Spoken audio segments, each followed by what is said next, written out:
right now. It's preparing to live stream. So it should be Okay, done yeah, we in are a few live. seconds. Yeah. No, we are live.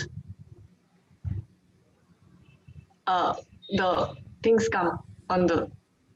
Okay. Because over here, now it's done. So you can start getting the participants in, and Yeah. I'll start. Yeah.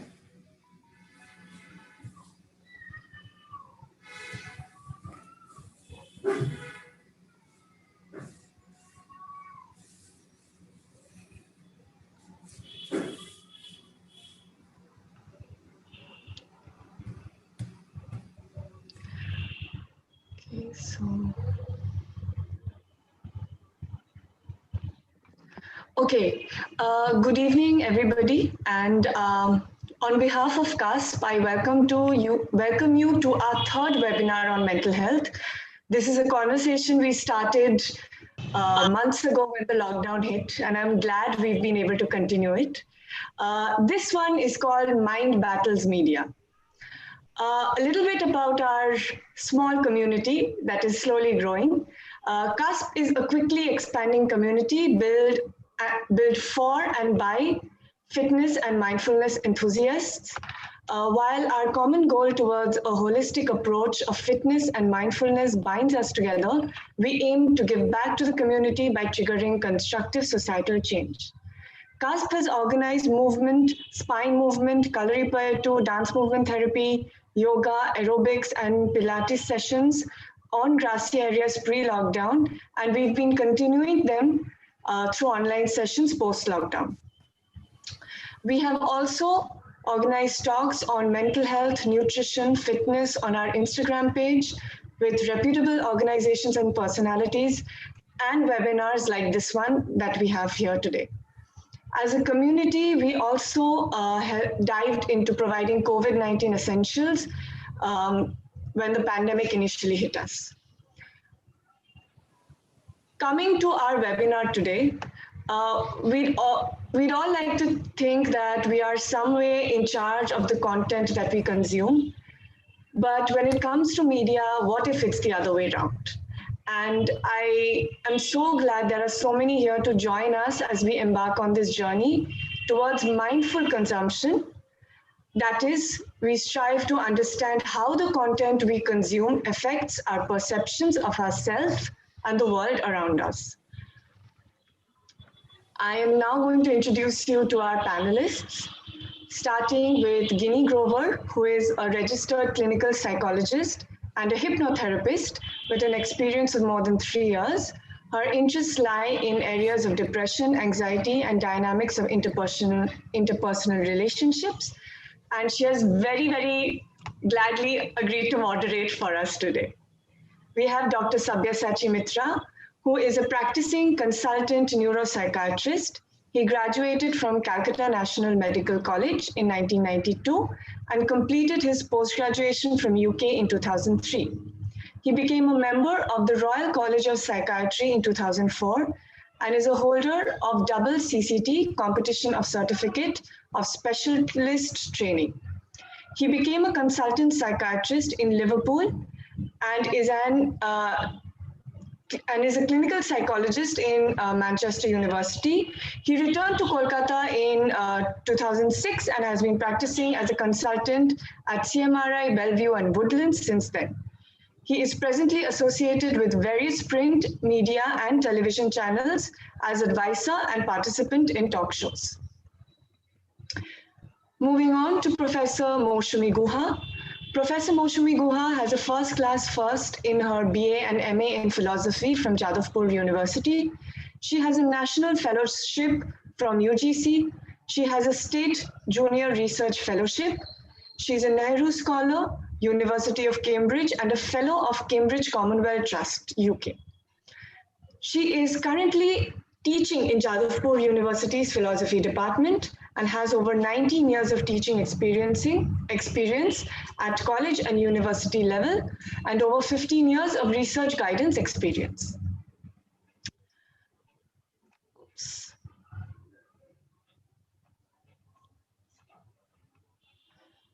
Our next panelist is Hari Narayan Sir.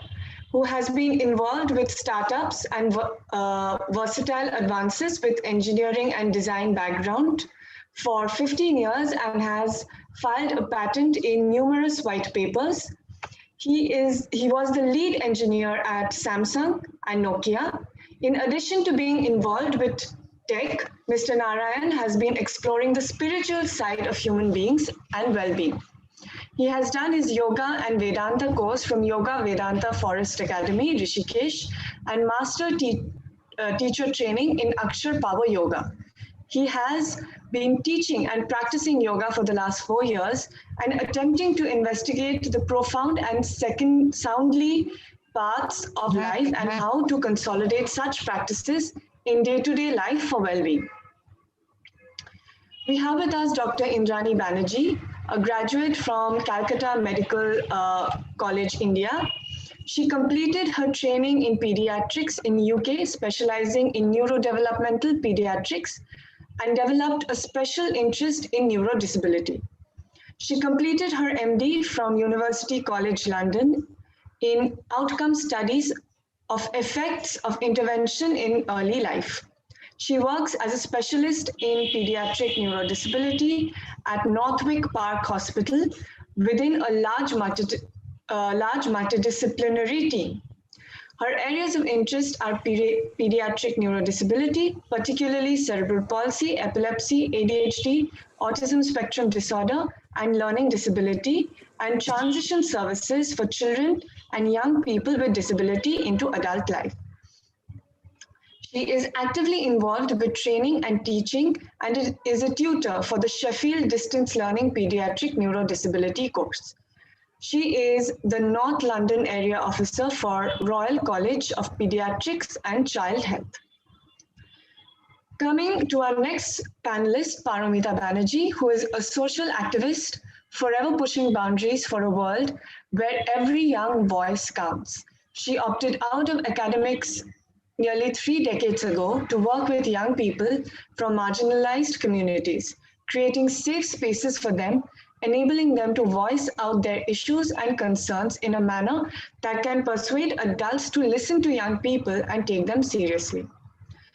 Paramita ma'am is the co-founder and chief functionary of Diksha, an organization that grew out of an experiment she had started in 3 red light areas of Kolkata in India in 1999 with a MacArthur Fellowship for Leadership Development.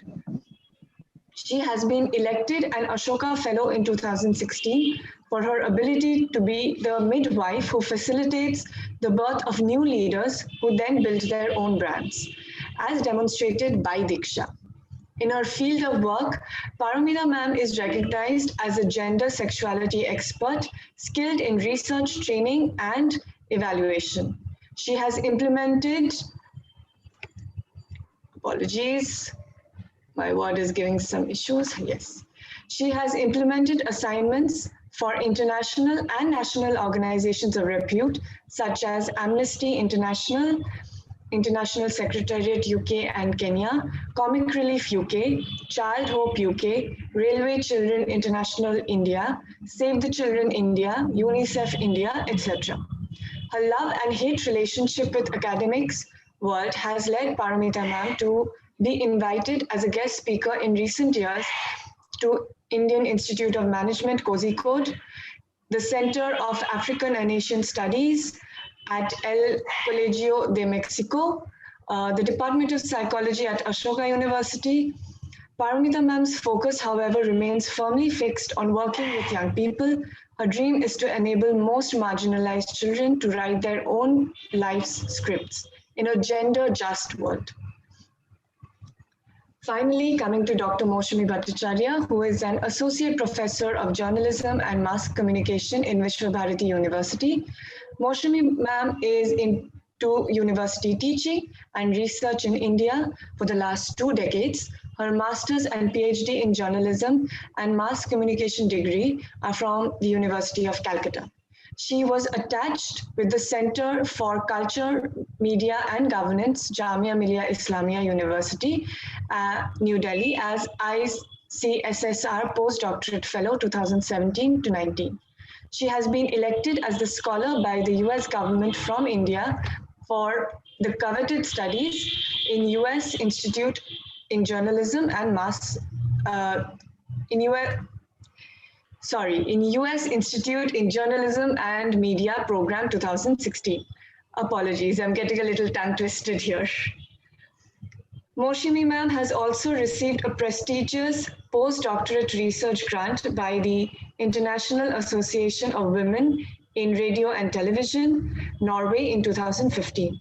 Her specializations include new media, audience research, gender studies, converging journalism, and mobile communication, for which she was nominated from India in the scientific community of the Symposium on Asia USA Partnership Opportunities, organized by the Kennesaw State University, Atlanta in 2013. She has been selected as the Eastern Regional Coordinator of the People's Archive of Rural India. She has got many research articles to her credit, along with 3 edited books. She is one of the pioneering members of the Youth Leader think tank of Friedrich Albert Stif- Stiftung, Germany. She has also been involved with the formulation of the Youth Agenda of India by YLTT. She was nominated from India for an international learning project for shaping globalization held in Bonn, Germany 2010. Finally, I now hand it over to Ginidi to start with this webinar. Thank you. Thank you so much, Shayuri. I am welcoming all the panelists and all those who have joined us for this webinar. Uh, we have organized this in such a manner that we have something for everybody. We'll start with some problems that are faced by the youth, uh, adults, everybody. And also, we try to find certain points of resolution, how to overcome things, how to be selective about what we consume. So, we are going to have something for everybody here. My first question will be to Dr. Moshumi Bhattacharya. Basic, quick, what do you mean by media?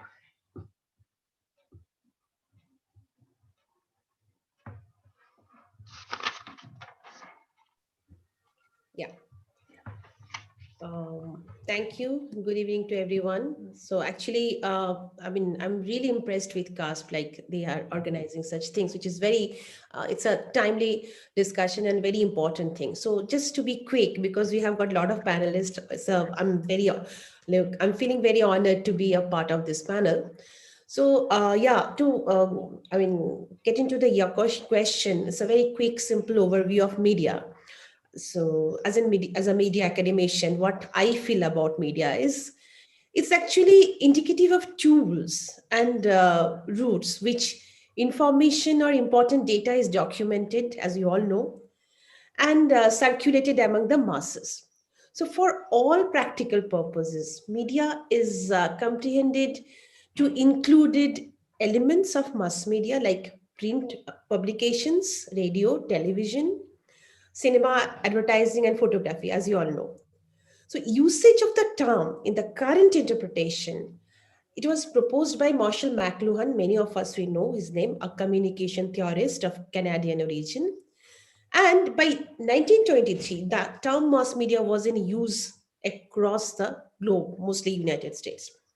So, within the context of the society, if we look into it, media plays a pivotal role in dissemination of information and also shaping of perceptions, beliefs, values, and attitudes. Very important thing. So, if we see, media effectively reflects the society we live in, what is happening around us, and how it is likely to impact our lives in future. So it is through this communication channel that people are able to learn about latest developments taking place in different sectors and also about government and institutional decisions of relevance. So the relevance of media is not universal and varies according to the socio-economic position of the section it is expected to cater to. So while in urban areas and among the educated sections, Newspapers and social media has found acceptance. Among sections lacking in literacy, radio and television is immensely popular. These all are known words to us, I know. So, in areas where internet connectivity is a problem or for economically weaker sections, social media is not of much use. Even within print publications, those exposed to English language prefer to read English dailies, while those more conversant in their native language. So, vernacular press is more effective and attractive in that way. Thus, pattern of media consumption is not universal and is decided by factors like socioeconomic position, education level, access to facilities like internet and such others. Now, coming to India, media has acknowledged as the fourth pillar of democracy by the constitution itself. So, in accordance with this role, media is expected to function as an observer of government activities, implementation of policies and programs, and its overall functioning. And it has been provided the space and privilege to monitor the functioning of the legislative, executive, and judiciary and inform the people if any anomaly is detected. A very idealistic situation. So, since each of these wings is expected to work in the best interest of citizens, any deviation from such path needs to be reported by media so that citizen welfare and benefit can be ensured and check on any wrongdoings can be imposed and the situation rectified. So, hence, media is an integral part of our democratic structure, which, besides mirroring reality to the masses, acts to counterbalance the concentration of power in the hands of the legislative, executive, and judiciary. So, this is what the media in brief. Okay. So continuing on the same lines, I would ask you, how has it changed over a couple of years? So, yeah, you are talking about the progression of media. Absolutely, absolutely. Today, distinction is prevalent between traditional media and new media. Mm, The former, the traditional media, refers to all channels of communication which are prevalent before the advent of internet and the advancements of technology. We all know this. This set includes newspapers, books, magazines, radio, television, and also music. To define a chronology, it can be said that newspapers, books, and magazine predates the others. mm, Newspapers have remained a channel of mass communication since the 18th century.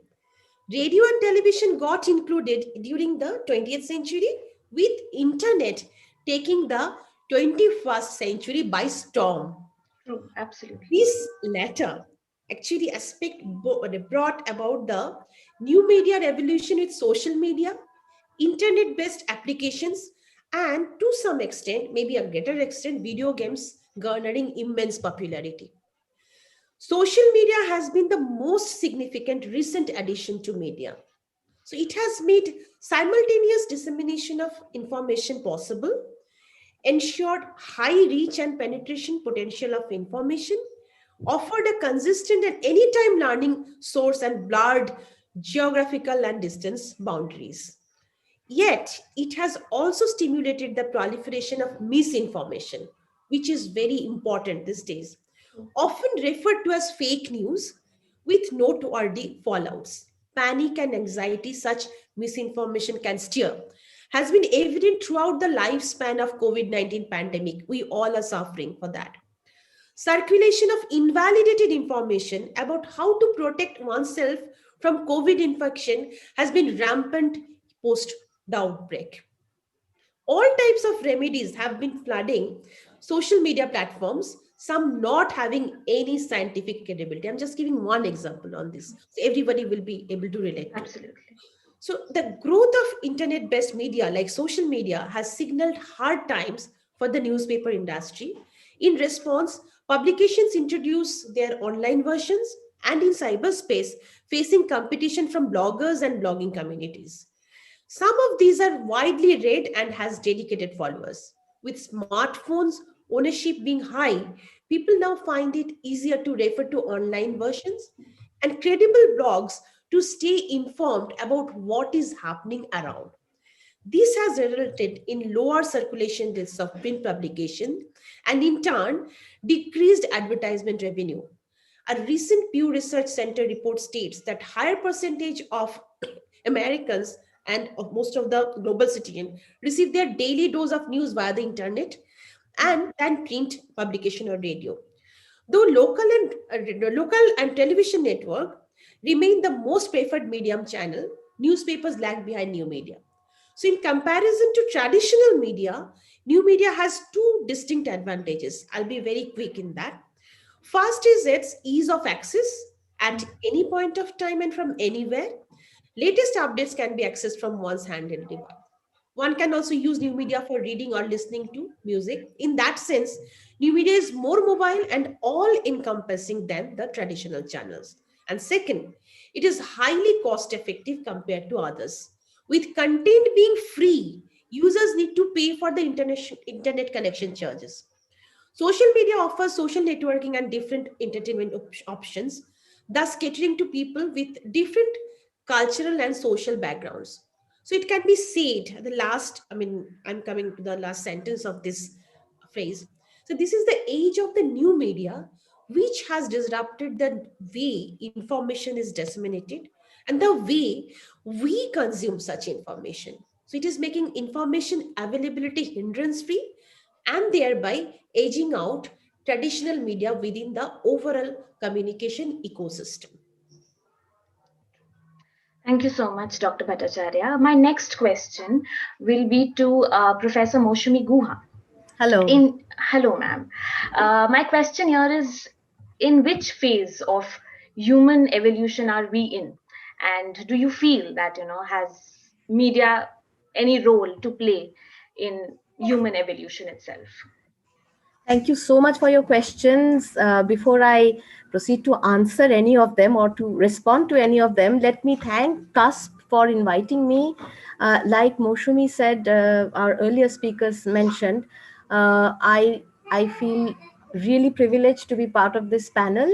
And so greetings to you, Dr. Grover, and to all the other panelists. And my hello to all the participants. Before I proceed to answer the first half of your question, let me be very clear about one thing, which is I have to answer it from a very philosophical point of view, because there could be different ways of interpreting the notion of human evolution. Okay, so we obviously have a biological notion, and then we have technological notions, and we have socioeconomic or socio-cultural notions. But philosophically speaking, we generally begin by talking about the human attitude to ask about what is real. Okay, so at the beginning of human evolution, philosophically speaking, we had this interest in trying to know what is real, what exists, what is there, who am I, am I the body, am I different from the mind, am I different from the soul, questions of this nature. But then slowly humans realized that these questions can't be answered unless we ask how we know what is real. So the question shifted from a purely ontological, metaphysical stance to an epistemological knowledge stance. Okay, how do we know what is real? How do we know what exists? What would be the best possible ways of knowing? The reason I'm harping on this notion of ways of knowing is because as you will see very soon, media becomes one of the ways of knowing. All right. And then with this question comes the next level of evolution, where people start asking what role language plays in giving us knowledge of things. Okay, because when we try to know something, we know that particular thing through the way in which language represents it to us. And from then on, people talk about cognition more often than knowledge or language. So we say that there was a time in human evolution when cognition became the focus. How do we cognize? What are the factors that sort of act as a screen between us as knowers or cognizers and the things that we know or cognize. And here is where media comes in, because media is one of those important screens which filters the knowledge or information about what is out there and puts it across to us, the cognizers. And it is also in this context that I must mention a technical notion within philosophy, but not so technical that you will not be able to grasp it. That's the notion of representation. So, media is a representation, it's a mode of representation. And it can be both uh, pro truth or anti truth, as my previous speaker has also pointed out. So, that is how I would say, my opinion about what phase of human evolution we are in at this point of time is definitely the media phase. We are far, far away from reality phase. And yeah, as far as the second question is concerned, I think it's the more difficult part of the question, because even though we all have a certain way of answering it, media is extremely important in human evolution. It has affected us. It has affected even the way philosophers think of humanity as such. But in this context, I would mention a very interesting book by Susan Blackmore. Susan Blackmore, titled "The Meme Machine," the meme machine, in which she talks about memes as parallels to genes. And just as genes replicate, memes replicate. And it is in this context that the media acts as the main meme replicator. So, we hear about these WhatsApp memes and these Facebook memes. The word meme comes from philosophy. And there is a philosophical theory propounded mainly by Susan Blackmore, who says that memes acquire a life of their own. So, suppose, Ginny, you generate a meme and throw it on WhatsApp and it passes throughout the world.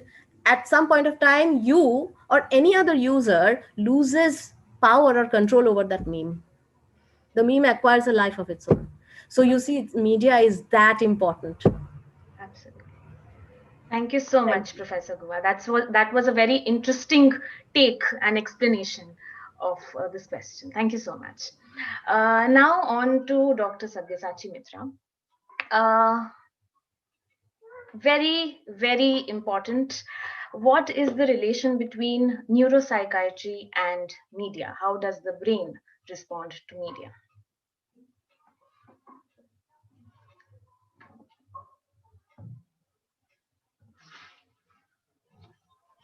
Sorry, am I audible? Yes, Yeah, absolutely. okay.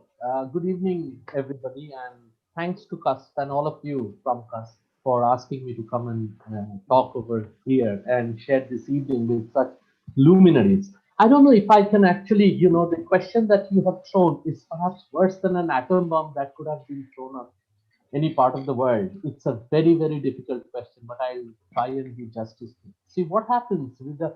So the question was, how does the brain respond to the media?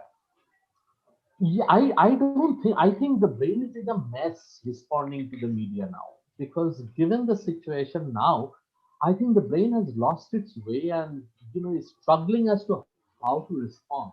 But I'll start off by saying, I've got to do it in a very, very short period of time. So I'll start off by saying that what is the brain? Brain is like an apartment. When you walk into an apartment, there is an area which helps you, which is called a kitchen. There is an area which is called a living room. There is a bedroom. There is a drawing room. So brain also has similar areas which does different things. And if you say media, I will take into account, but by media, we understand what we see, what we hear, and what we feel from the outside sources. So it is basically language in different forms. So this extrinsic language in different forms comes to the brain and affects primarily three areas. I'm not going to go into the details because that would be kind of too much of biology, but the name of these three areas are the Wernicke's area, the angular gyrus, and Broca's. And for all practical purposes, let us just say that these three areas integrate between themselves and surmise and try and understand what the information the brain is giving to us. So you might want to ask me now that a picture which we see in the media or an information in the media affects different people differently. And why is it so? Because similarly, as I said, it's an apartment. Some apartments are a studio apartment. Some apartments are a two-bedroom apartment. Some apartments have a very different layout. So though the brain structure is the same for everybody, however, the wirings are different. So different people respond to different information in the media in different ways. And how are the wirings different?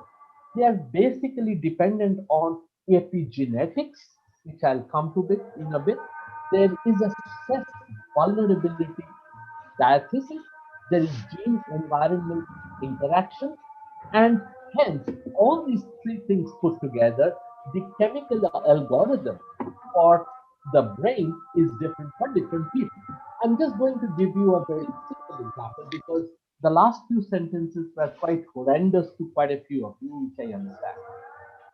So what happens over here? Let's say we have had a picture of a dying young guy who is a young child who is an immigrant, which I think most of us saw in the newspaper, right? There was the body of this very young 4-year-old washed ashore.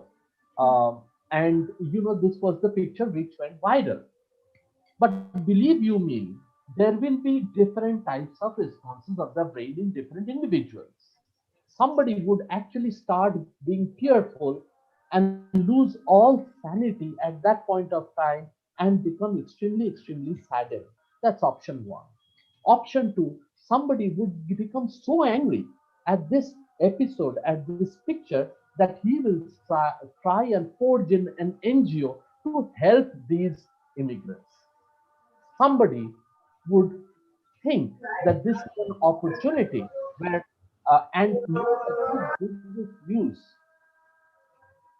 of this issue, and somebody would go over to that country and exploit these very people who are and dying.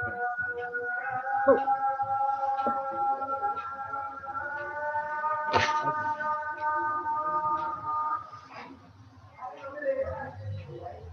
sorry,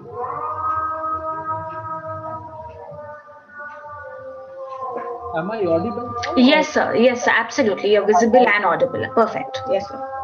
Yeah. so what happens is that the same brain affects and interprets and functions in a different way.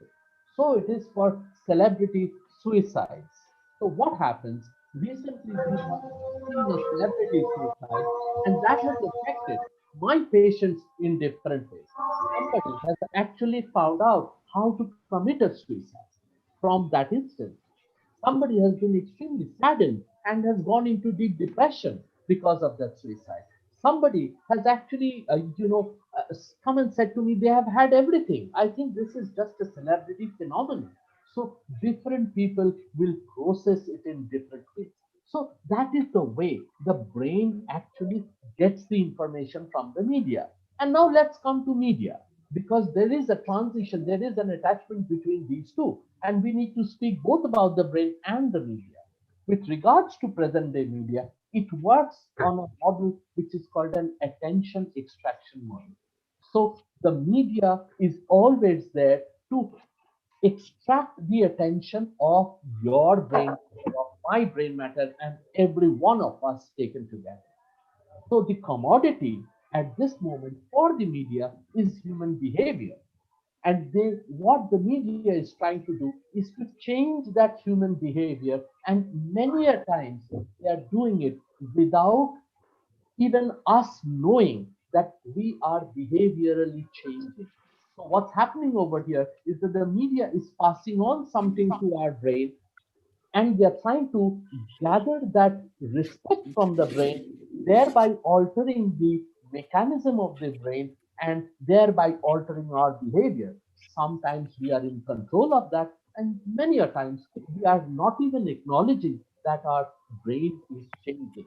I will give you an example of this addiction-based format of media versus the print.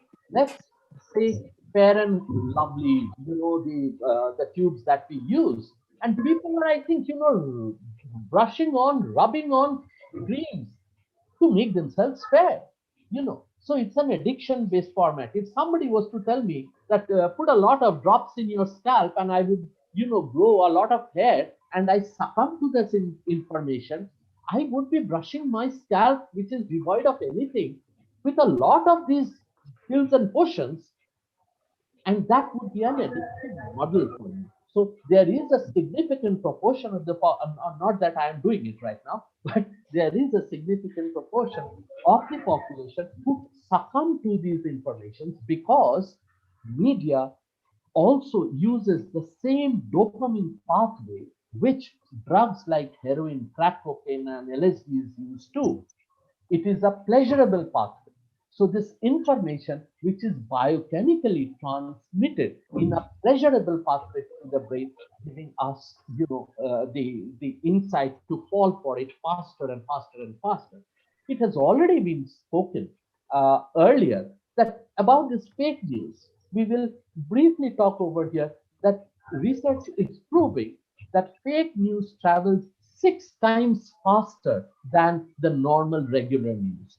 And fake news is much more masaladar. It is very spicy. It's got all the connotations. It's got a hero. It's got a heroine. It's got a vamp. It's got a guy who's the bad guy. So all these things taken together and projected in the right way through the media will affect your brain very, very detrimentally. And because it's a pleasurable pathway, all these connotations will travel 6 times faster than the normal news. It is also very important for me to mention to you over here that you see the brain evolution or evolution of the body or the brain itself takes millions of years. However, the information technology, today's media, the processing power of today's media has been quadrillion times over the last 20 years. But the brain has hardly moved a centimeter because it takes millions of years for the brain structure to evolve into a new kind of a shape. So there is a huge mismatch between what we are fed in and what we are able to process and judiciously process. Hence, I started off by saying that our brain is in a mess because we don't know, our brain doesn't know how to cope with this huge information input. And lastly, perhaps the last pin in the coffin would be artificial intelligence, which if I were to look for a blazer of some sort, the very next day my Facebook, there are lots of blazer companies showing up, different types of blazers with their prices. I haven't actually logged into any one of them, but there is one artificial intelligence brain which is sitting, which is actually monitoring exactly your behavior and is feeding you same thing over and over again. So believe me, today's day and age, between the media and the brain, it is nothing but a slot machine where you go into and in Los Angeles you go and you ruin all your money through slot machines. So this is exactly what is happening. So artificial intelligence is there. It's here to stay. However, that possibly might be the last nail in the coffin because they are monitoring your behavior and then they are going back that if this is the human behavior of this individual, what is the thought process, and they are hitting on to your thought process. And if you were to click in and see a particular type of a sari, the next day, believe you me, your Facebook will be loaded with similar types of saris without even you logging into them. So it's a very scary situation now. The media is extremely, extremely powerful, and it is more power. It will will become more and more powerful. The brain is trying to cope with this very, very difficult situation, but it takes millions of years to evolve. So let's see where the future lies. Thank you so much, Dr. Mitra. Thank you so much. Now, since we are speaking about neuropsychiatry, mental health cannot be any far away. I have been asked to speak a little on how mental health, the concept of mental health, the representation rather, has changed due to media. Now, this is a topic which is going to be very intense and probably will require a session of its own. But I think media and mental health are two different concepts which are in the process of evolution. And the concept of mental health itself is currently, taking its baby steps. Uh, I think earlier when we did not have so much visually, I think it was just print media, some parts of broadcasting. The representation was, I think, very one-sided. It was probably much more dangerous, unpredictable. There were labels, uh, you know, uh, attached to the patients, to the mentally ill.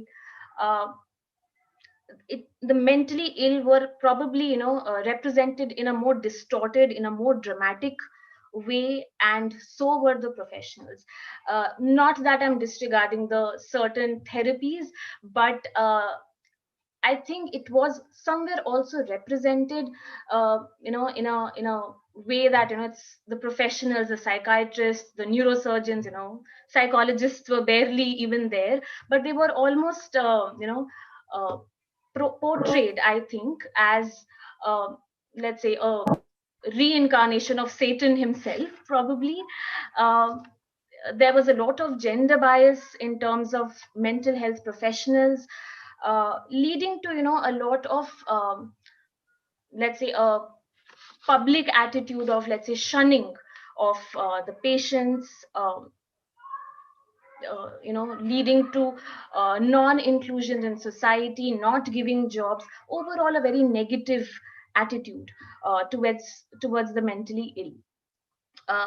As a result, obviously, uh, the mentally ill had very lower rates of recovery, poor self-esteem, almost spending their entire life, back in asylums or the mental institutions and so on. But I think, as and when media has evolved, so has the concept of including, mentally ill, the clients and so on. Over some time, and recently, so until a few years ago, I remember a couple of celebrities coming up and sharing their own battles with depression and anxiety and so on, and the treatment methods. So it led to other people, the so-called commoners, opening up about their own stories and how things were normal. It needed it was not important for a dramatic outburst to take place, to want therapy or to seek any sort of a treatment. uh, it gave people a lot of courage, I would say, a lot of freedom, uh, you know uh, when they started sharing, until recently, when they started sharing their own stories. uh, so I would say, over some time, the concept of mental health has definitely improved due to media. But uh, I would also really state that it is still taking its baby steps. It's still in the infancy, and mental health is a very, very uh, delicate topic to take up. Uh, Very recently, there was a lot of um, conflict over uh, depression, and how celebrities were using certain mental uh, illnesses to earn money, or have a sorry figure or something. So there was a very, very big Twitter war. So there it's basically like if one person is posting something, there are like 100 comments. There's always a conflict over social media because of the openness, because of the platform that it provides to us. So the other aspect here that I would really like to bring is the internet, because information is so readily available. It may not always be authorized or verified. It may be generalized. People have a tendency to constantly search. Take it to be, any sort of an illness, any symptom, any medicine, any new thing that they get to hear is something that needs to be searched upon on Google. And that is an illness itself. Unfortunately, that is too much of worrying, too much of searching, too much of lifestyle issues, which itself is caused due to media. So I would say that media has sort of helped uh, channelize and evolve the way people look at mental health. But this being a very intense topic itself, needs to be addressed very delicately. And I'm hoping that people will be more careful when they talk about mental health. Which also brings me to another integral topic that I have been asked to speak about, which is how has modern day parenting uh, been affected due to media. Just a second.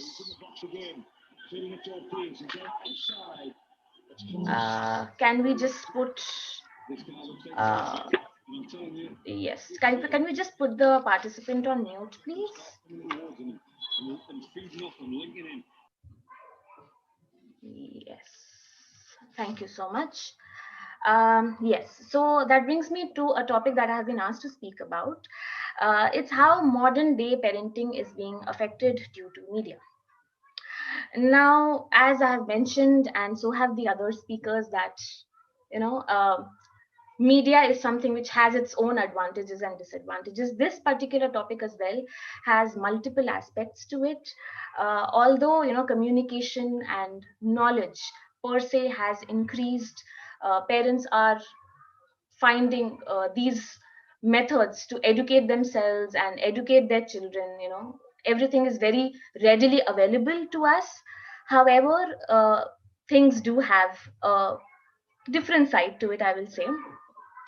uh, there is a tendency of a few parents, if not all, obviously, uh, to engage too much into media per se.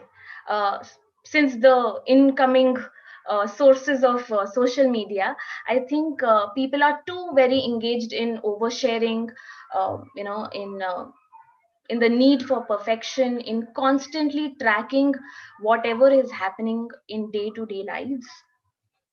There are a couple of researches which have taken place all over the world, including India, on how decreased parental engagement has led to a decrease in secure parenting styles. Uh, there are researches which mention that the number of face-to-face contacts have reduced with their children. People are physically present but mentally distant.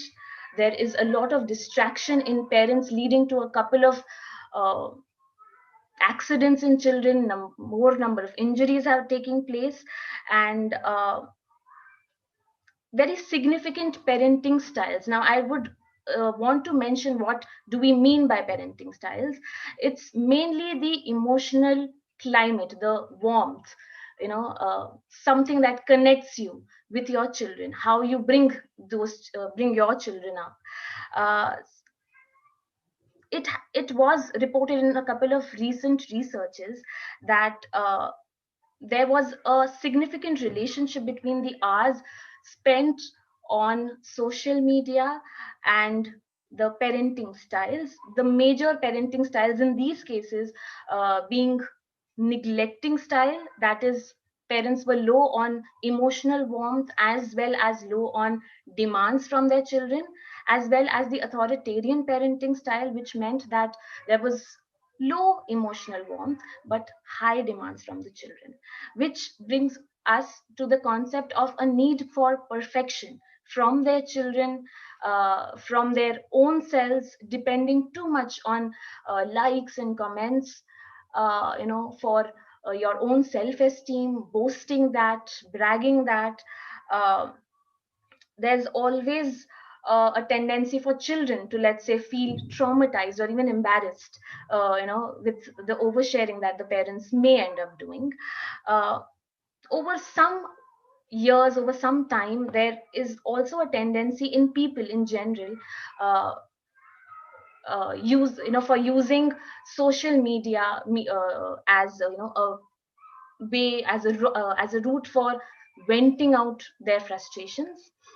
Now, although sharing your own problems with others definitely helps you with solutions, uh, with feeling that you're not the only one here, but people may end up overdoing it, for which there can be gaps in communication with children and parents.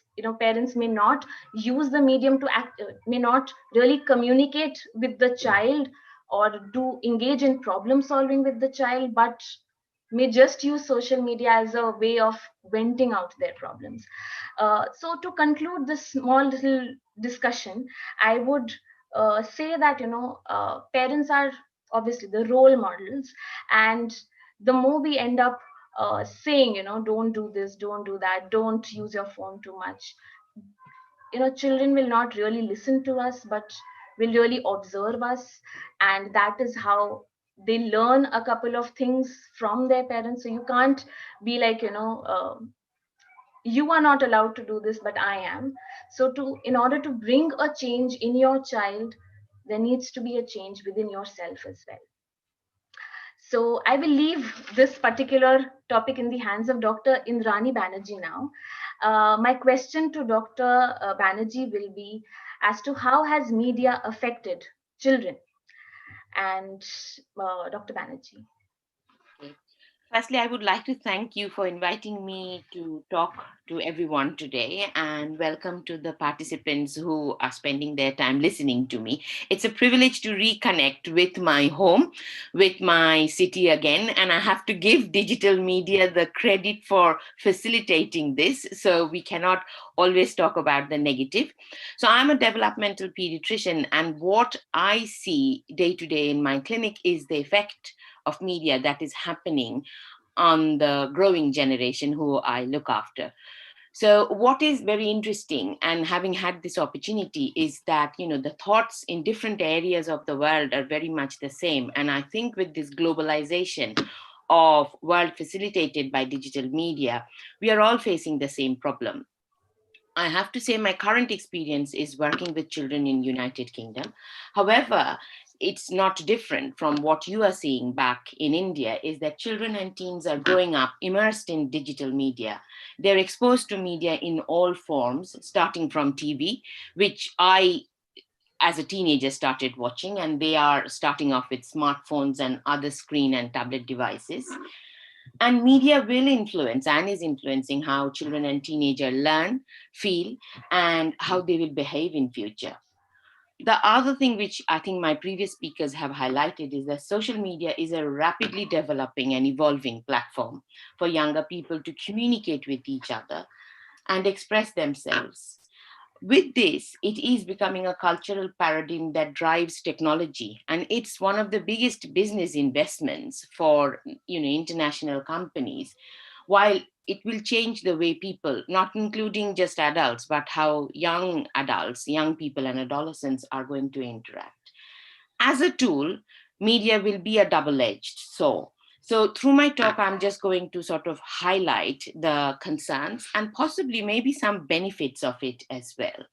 Now, what I see as a pediatrician in clinic every day is that, children no longer play with toys.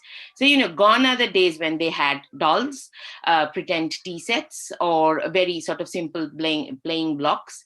They all come with a smartphone. And I have to say, it reflects parenting also. Parents will tell me how clever they are navigating their ways around and they can get into YouTube, they can find this. And I'm thinking, really? Is this how you are going to bring up your child? That's an opinion to be discussed.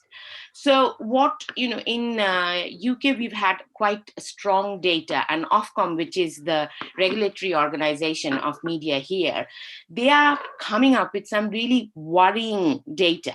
So what if I was going to share it, but screen share didn't work. So while you can see 3 to 4 year olds, about a quarter of them possess their own digital media, like, a smartphone or a tablet device. 3 to 4 year old. That is worrying. 98% of them watch TV programs, which I think, is going to happen. But what is also quite worrying is that a big proportion, 75% of them, are being allowed by their parents to take these devices to bed with them. Now, that has a different connotation, and I'm going to talk about it a bit more later on. While children are growing up, I think we have to accept that they will access media in different shape and form. But 92% watch TV, and in any shape or form. In the past, when we watched television, it was mainly in the form of just watching television. And program that is being televised is done in a very different way. With the innovation of interactive digital media, it heavily influences the behavior because it obviously engages in user activity. So it's much more behaviorally driven. Now, we were going to talk, I'm going to try and very briefly highlight some of the influences that digital media or any other media is happening on the developing brain.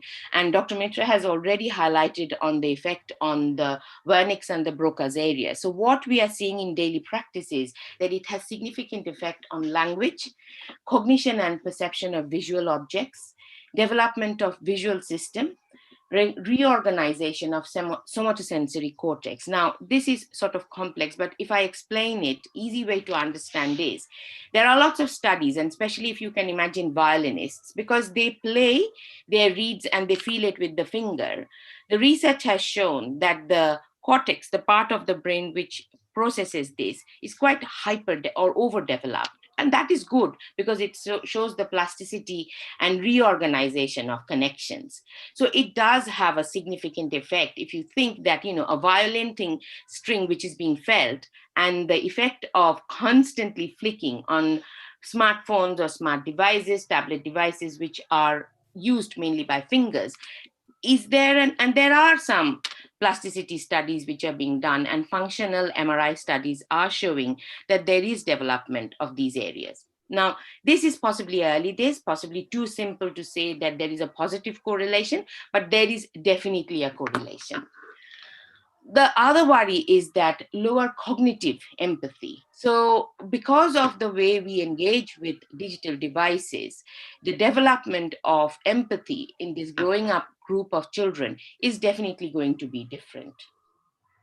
The other influences on development, which we see, which again, Dr. Mitra highlighted, that early engagement. So, the data that I said, that more than a quarter have 3 to 4 year old early language development years. They are using digital media, and it is having a significant effect on language development. Lower executive function. So the ability to engage your brain into plan, to think, and execute activities which will lead to the final completion or success, that is also being affected by use of digital media. Overall, studies are predicting lower literacy abilities, and reading skills are also compromised. Now, there are some basic pediatric practical disadvantages of being engaged with social media or any other digital media simply. Like, you are doing less physical activity, increased incidence of obesity, sleep disturbances. And, you would think why it's not surprising, 3 to 4 year olds are taking a digital device to bed with them. With an active brain, you're not going to sleep. The explanation is quite simple sometimes. Problematic internet use. And this is a big worry, and it's a big concern about safety also. Children are being influenced in a significant way to engage in risky behaviors. The concepts of sexting, grooming, and a risk of safeguarding in this very vulnerable group of children. The incidence of cyberbullying is increasing significantly, and poor academic achievement as an overall result of all of this. So these are the practical disadvantages. Now, as I said, we do need to look into the other part of working of brain as well. Now, what is important to understand that intelligence is the ability to adapt to change. And I think this generation, which is being called the so-called Generation M, the media generation, or we've stopped calling them teenagers, we are calling them screenagers now. They're constantly on a screen. I think their brain will adapt. And the studies which are showing, which are also quite interesting, is that there is going to be a positive outcome of these exposure as well. So there are some studies which are saying that these constant influence of media in different form, this group is showing better skills of multitasking. Now, this is open to debate. Simplistic understanding that a brain constantly being bombarded by different stimulus, which Dr. Mitra was saying about the different compartments. And if you are constantly getting different stimulus, it is difficult to balance. And so, that's why research needs to be much more sort of sophisticated to say whether actually multitasking is going to be beneficial. However, the pathways are developing where it is going to allow these generation of young people who are going to develop finally with plasticity, that they will possibly process these information much better and their pathways will mature in a different way. It will enhance visual attention because I think from very early ages, they are being visually stimulated in a different way. If you think about me in 50s now, so, I grew up reading books. So, attention was on a screen reading and sort of processing. But this generation is doing at least 2 to 3 things on their screen. So there's bound to be an effect of that plasticity, and it can't always be negative. And cognitive and perceptual skills, which say gaming brings on, their critical thinking or the speed of processing, it will be lateralized into other activities that they do in their daily life as well. Please remind me if I'm running out of time, yeah? And there are some practical benefits, as I said, they improve technical skills. Younger generations are becoming much more better with creative listening and learning and sharing. They are so much better at doing this. I had to take my daughter's help in sort of navigating my way around Zoom. I can do it fairly well now, having had to do that for the last 8 months with COVID and the way we work now. But the current generation will engage more in peer-based learning, and their ways of learning and sharing information will change, and we will have to accept. And I think that's an important learning for the teachers as well. Staying connected, while we can say that being on the media can make them sort of not have their empathy, however, it do give them a platform of not becoming isolated, of staying connected and sharing empathy. There are ups and downs of this. And also, I think it gives the chance of the broader perspective of life. And that is a proof of all of us being here today, sharing our ideas, being able to connect. This connectivity is important, and we do need to acknowledge that and how that's going to help us. I was asked a little bit, is there anything more, Ginny, you wanted me to Yes, talk about? yes. Do you feel that media has also affected special children in this regard? Yes. Right. So, and I work very closely with children with Absolutely, special absolutely. needs, and cerebral palsy is one of the main areas. And I think, it's very important. And while I can see that neurotypical children, there will be a different way digital media will have an effect. But for my patients, say, who I look after every day, digital media is facilitating simple things if you think about play. The apps that we use on their tablet and smartphone device, these children, some of them can really use eye gaze very well, and that gives them a chance to interact and to play. So that's a very positive use of it. The other one is communication. while we have seen that early exposure will have an effect on the Broca and Wernicke, the language development pathways. But then again, we are using media to facilitate these children have these damaged, and most of them are nonverbal. But using eye gaze or just a little bit of finger touch, they are able to use what we call them as augmentative and alternative ways of communication. And it is so important that this group is able to communicate. Otherwise, it is leading to frustration, not being able to communicate, difficulty in managing them for carers, for parents. So that's a huge positive use of media. And the whole feeling of these children and then growing adults or young people, adolescents, being felt included. They are in social media. Absolutely. They are sharing ideas with their peers. So it does help them to be included. The other social special needs group is autism.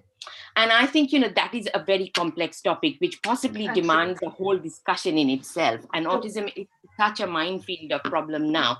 However, I think few of the things, you can use it in both ways. A common, simple example to understand with autism, I'll try and explain, is, they engage in repetitive activities and behavior. So you might say that, this constant digital use of screens, and they are repeatedly doing it where there is no interaction, it is possibly detrimental to their progress. However, there are some apps and activities on smartphones which is repetitive, which is reassuring for these group of individuals who are on the spectrum and has a calming effect on them, which is a huge benefit for their parents and carers who are looking after them 24/7. So I think, in similar ways, sensory processing, significantly problem for autistic children. So those are also helpful. Now, while I was going to sort of talk a little bit about, if I have much time left, is how parents can help. Absolutely. That was supposed to be my next question to you. Absolutely. Parenting, how they can help. And I think, it is modern day age and time brings different challenges for parenting. So without sounding sort of, I don't want to sound very opinionated, but we have to be able to parent in ways which is suitable for us. But I think current day parents find it easy to, or maybe find it very difficult to say no. And this instant gratification of sharing, of appreciating, this whole, how many likes have I got, how many friends I have got. So, that's an influence on this generation as well. I think simple tips, which I'm quite happy to share, and I might, I will email these slides to you, is make screen time a privilege for the children. Don't make it an entitlement. And those are the skills that you will have to learn as a parent. And again, I think Kini herself highlighted that we have to be, as parents, role models of healthy habits. So as you are saying, if you are allowed to constantly look at your smartphone and say that, oh, I'm checking on emails, but then you have to have a downtime. Otherwise, you can't tell your teenager to stop using that. You have to do that. You have to have established clear rules, and there has to be some away time from screen. And that, I think, is important to highlight, that it influences your vision, your metabolism. You are bound to become a very unhealthy generation who are not physically active. So educate your teenagers, educate about the safety, educate them about the usefulness of being away from the screen, doing other activities. And the other thing which is important is simple things. Say, our daily meal time needs to be screen free. We all fall into this rut that we'll have the meal in front of a TV, watch a program. Have to say, put my hand up, I do that as well. But that needs to stop. Once in a while could be a treat, but family meal times need to be different. And it is easy to understand when you're away from the media, you will be doing something, you will be talking and interacting. There are some useful guidelines from different pediatric associations. So usually under 18 months, and I think this is realistically hard, but they're saying under 18 months, no screen time. It's best to avoid screen altogether. Between age of 2 to 5 years, 1 hour, no more than that. And then 6 and over, 2 hours. Now, these are really, I think, sort of very pedantic and strong opinions, but they are guidelines and should give us an idea that how much we have to restrict.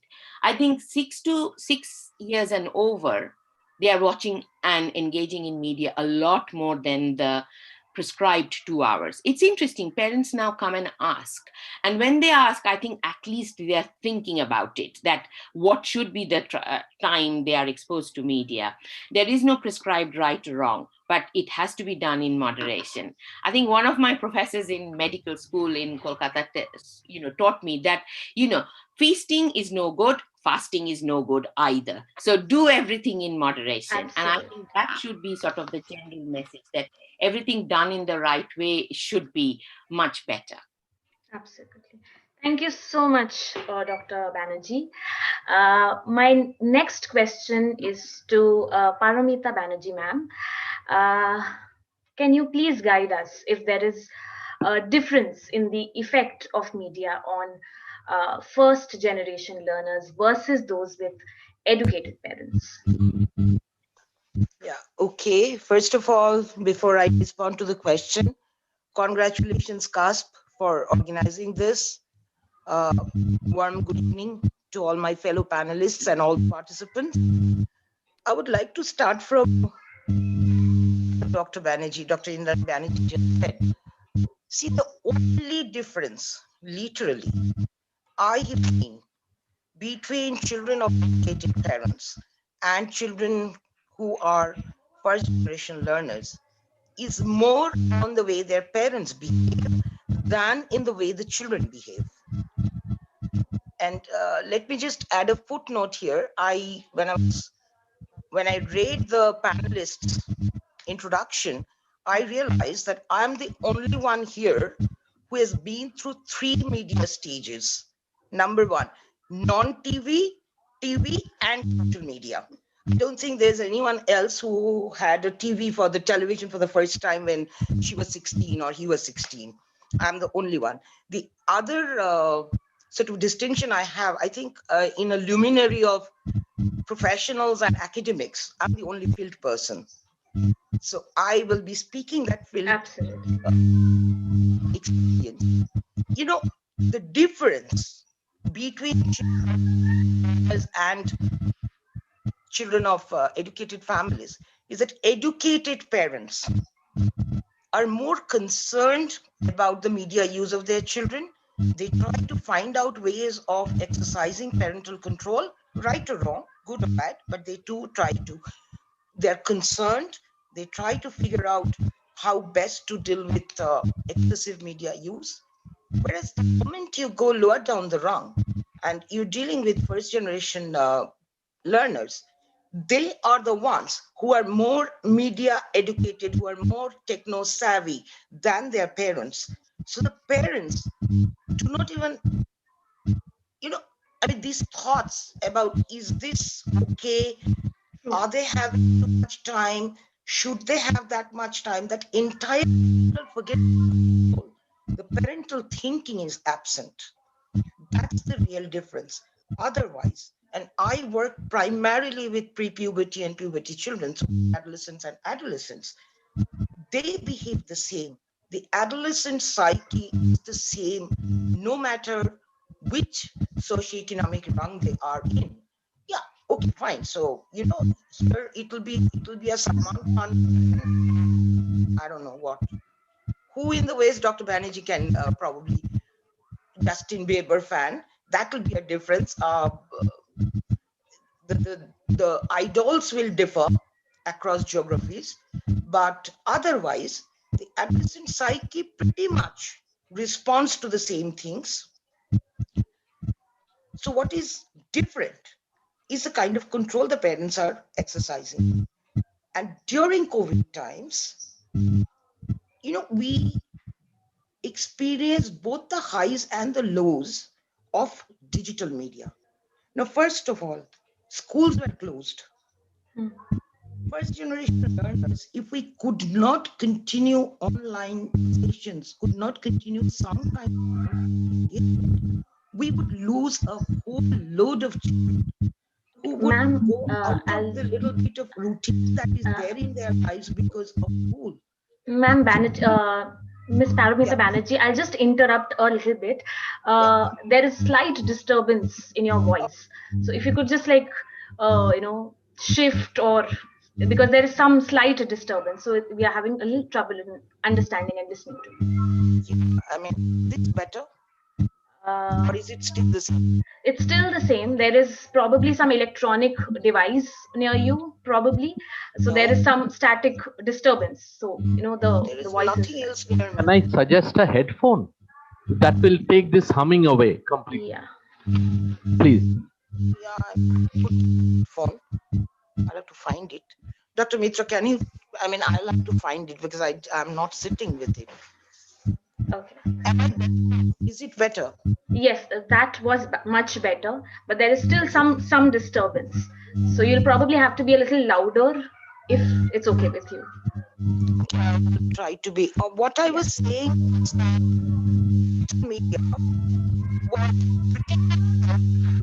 has been critically helpful during COVID times with children who are first generation learners, because they're, and particularly because we work a lot with children from red light areas, children whose mothers are in the sex trade.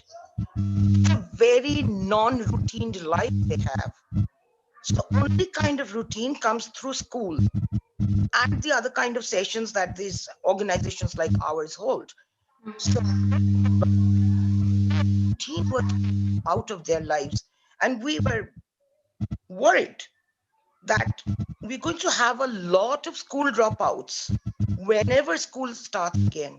So that's where digital media played a very critically positive role, because we could engage them in online things. It was possible to keep them into the system to some extent. So that's a very, very positive role. The negative is that so we had to give them devices, we had to organize devices, because children don't own smartphones, their parents do. And we couldn't have access to that unless we organized for devices. We had to organize online recharge so they could have online time. Now, because of lack of parental control, so okay, fine, we are using X number of hours from that online. The rest of it was spent in playing PUBG and whatever else. What we discovered is that, online dating sites, oh my God. And we have faced serious problems because of this, because now, let me finish this and then I'll make a connection. See, they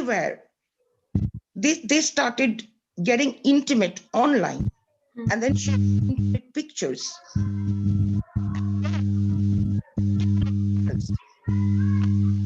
When they wanted to break out of that relationship, it's all online.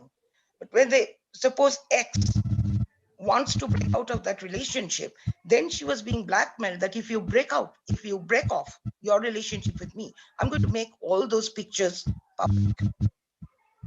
This is unfortunately true not just about the children we work with, who are very, very marginalized, come from a socioeconomically disadvantaged position and are first generation learners. Through friends who are psychotherapists, counselors, I have come to know that this has been pretty much a problem with children, girls from very, very young middle class families as well. So that's where I say that there is a bridge. There is a bridge. It's not completely different. The difference is more in the control. Control is a word I don't like. Okay. The influence that parents have been able to exert. And the children, our children, the first generation learners, they have used this entire online savviness as an agency, as an enabling sort of tool for them, by being able to tell their parents, oh, you don't do it this way, you do it this way. No, this is not how you do it. This is how you do it.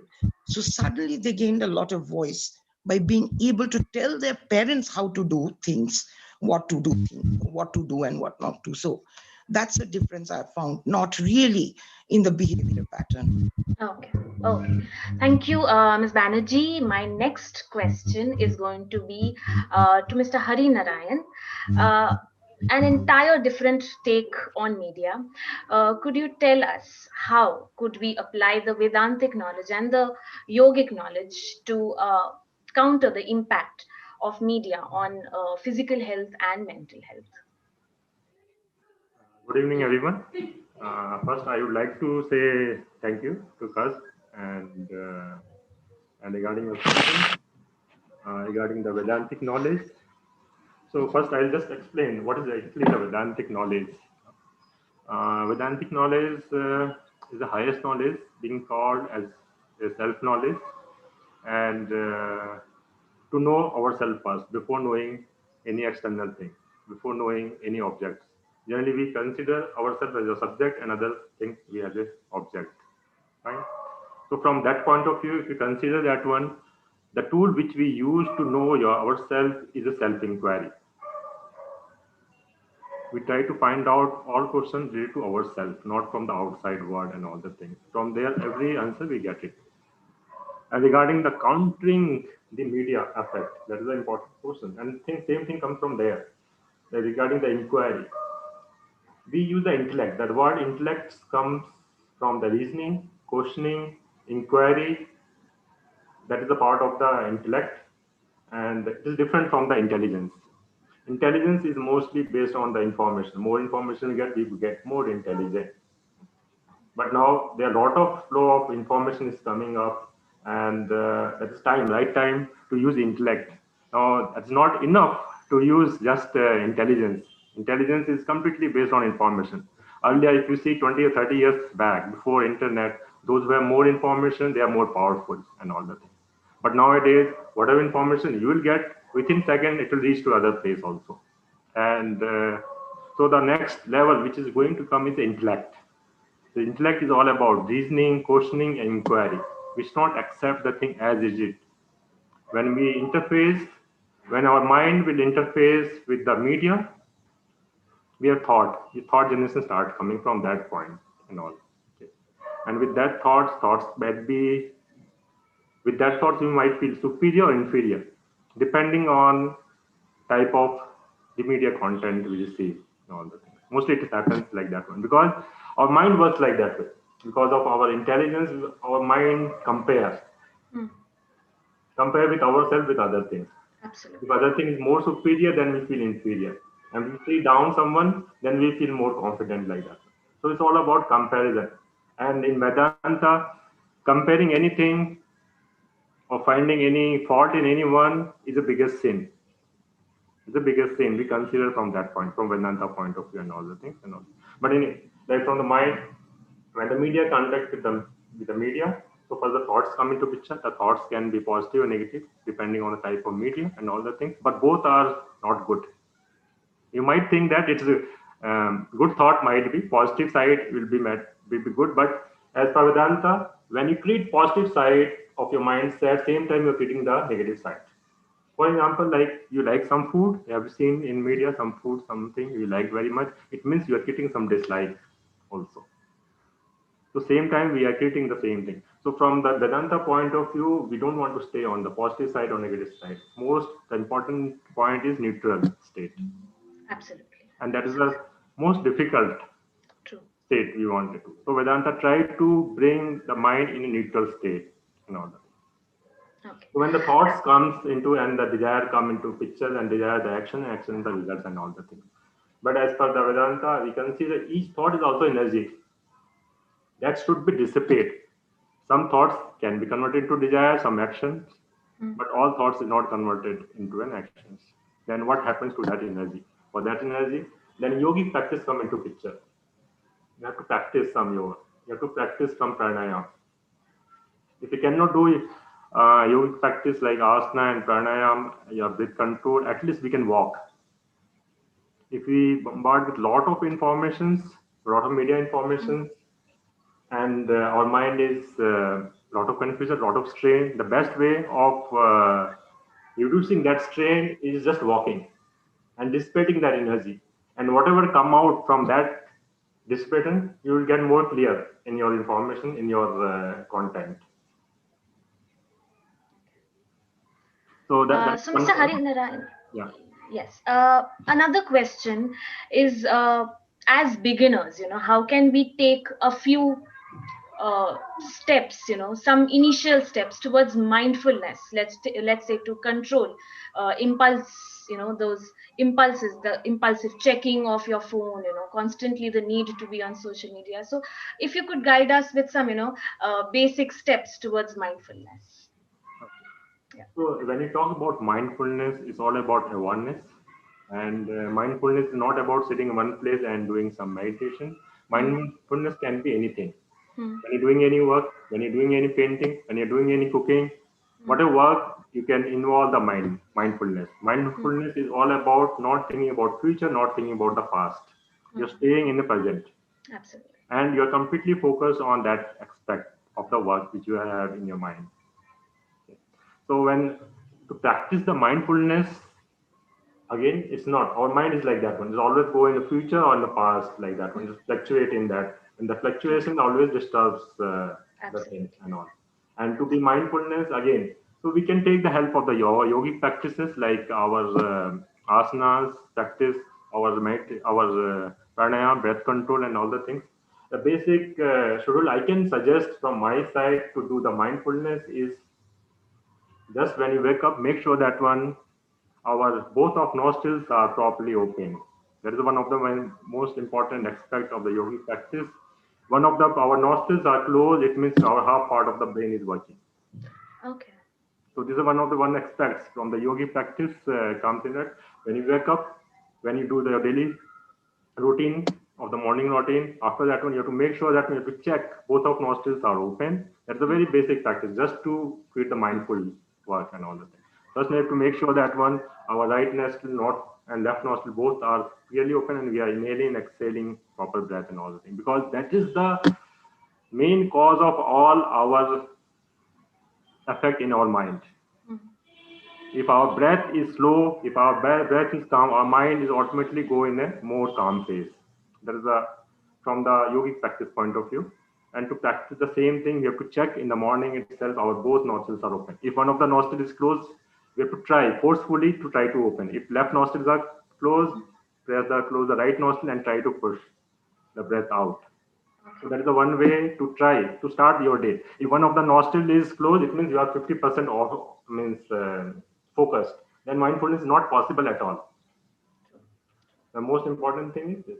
When you wake up, make sure that one or both our nostrils are open. Once we make sure our both our nostrils, I will suggest go ahead with the at least for 10 to 15 Surya Namaskar. This is very much required to dissipate some energy.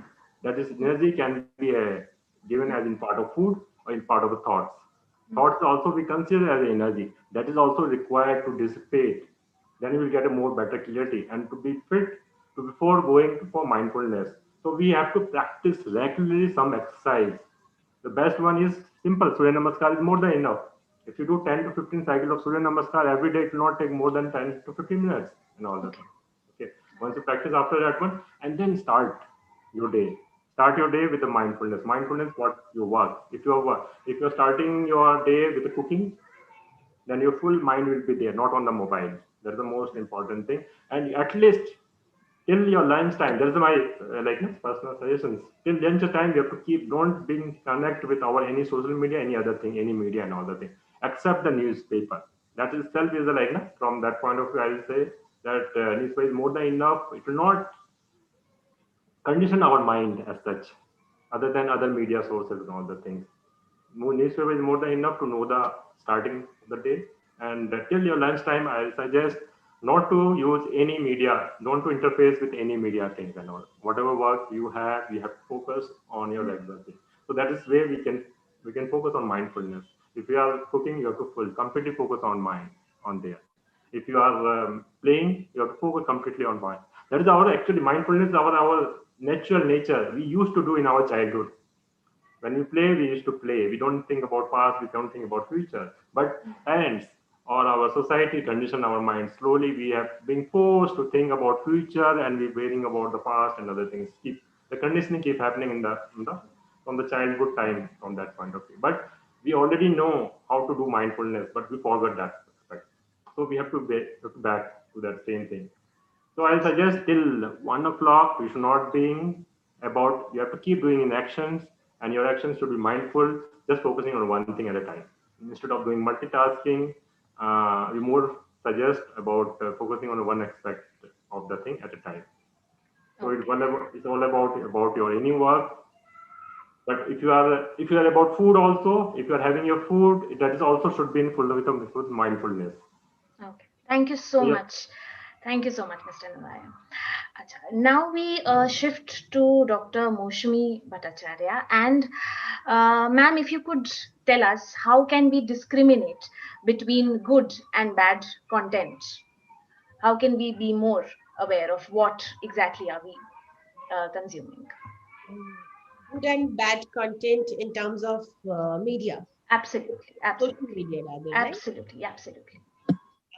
Actually, thing is that my esteemed co-panelists, they have discussed a lot on social media. So I'll be, keeping my observation from a media academician perspective. Absolutely. Yeah. So actually, while social media has arrived with several boons, many of my panelists, co-panelists have discussed. Of course, there are some noteworthy shortcoming also that have been discussed also. So attention to which is being drawn by experts and observers consistently. Here also, we are doing that. So, though the concept of false and misleading information is not new and has often been utilized by different publications and companies to further their interest, so it has come under renewed focus post the rapid proliferation of social media. So, I mean, it's nothing that something new. And as new media has displayed the ability to cascade information within a wide audience simultaneously and in a short time frame, there is a concern about how deep false information can seep through and the likely impact it can cast. I would like to give few examples here, like world famous examples. Like just few years back, 2 3 years back, the northwest region of Washington D.C. witnessed a man possessing a gun going on a firing spree, going inside a pizza store when it was packed with customers.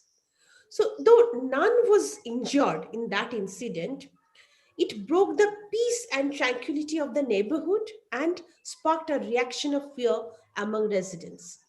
The suspect was promptly arrested, and during the course of questioning, investigators discovered that action of the perpetrator was stimulated by circulation of a news which was untrue.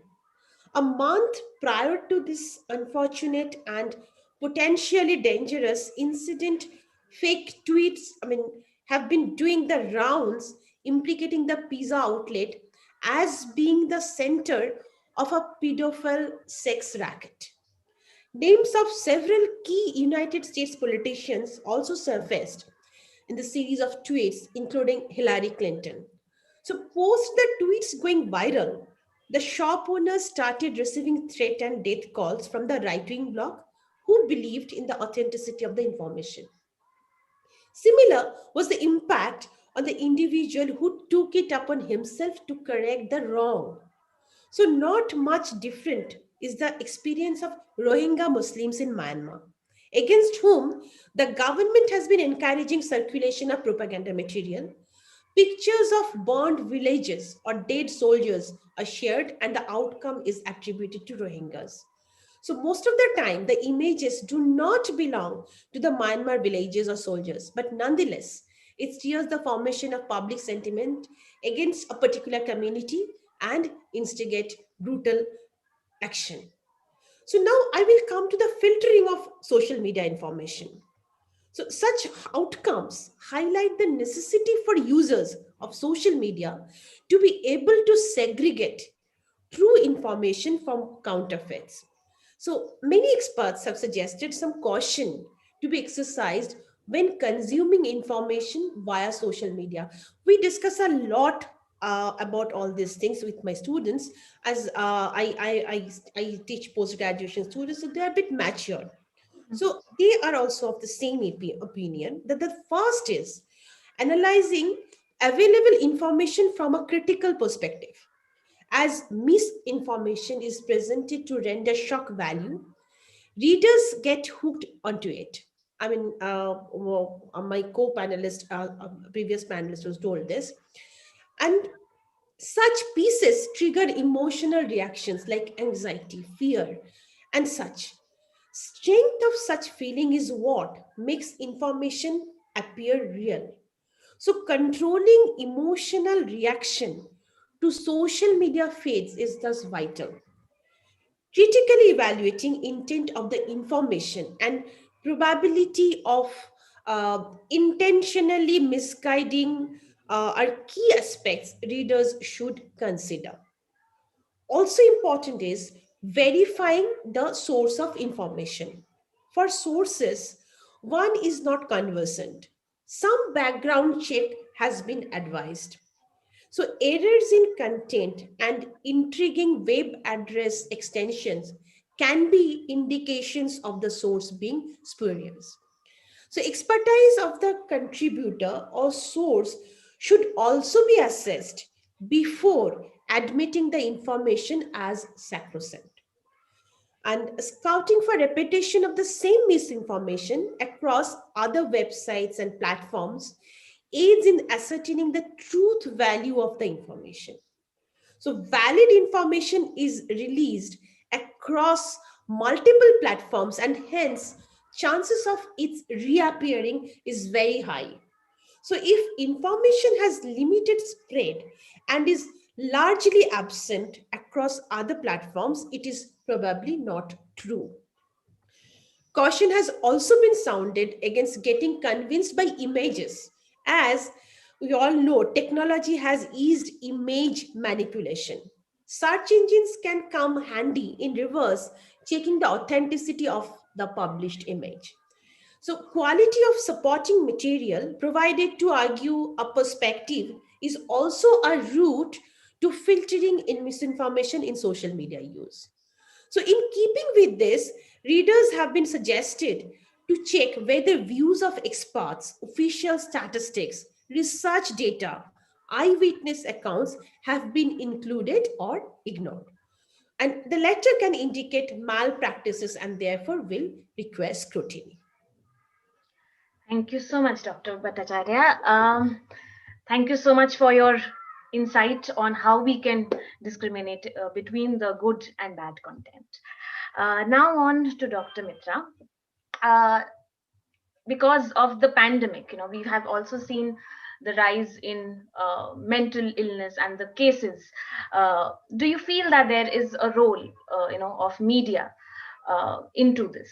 Do you feel that mental health has been affected during the pandemic due to media itself?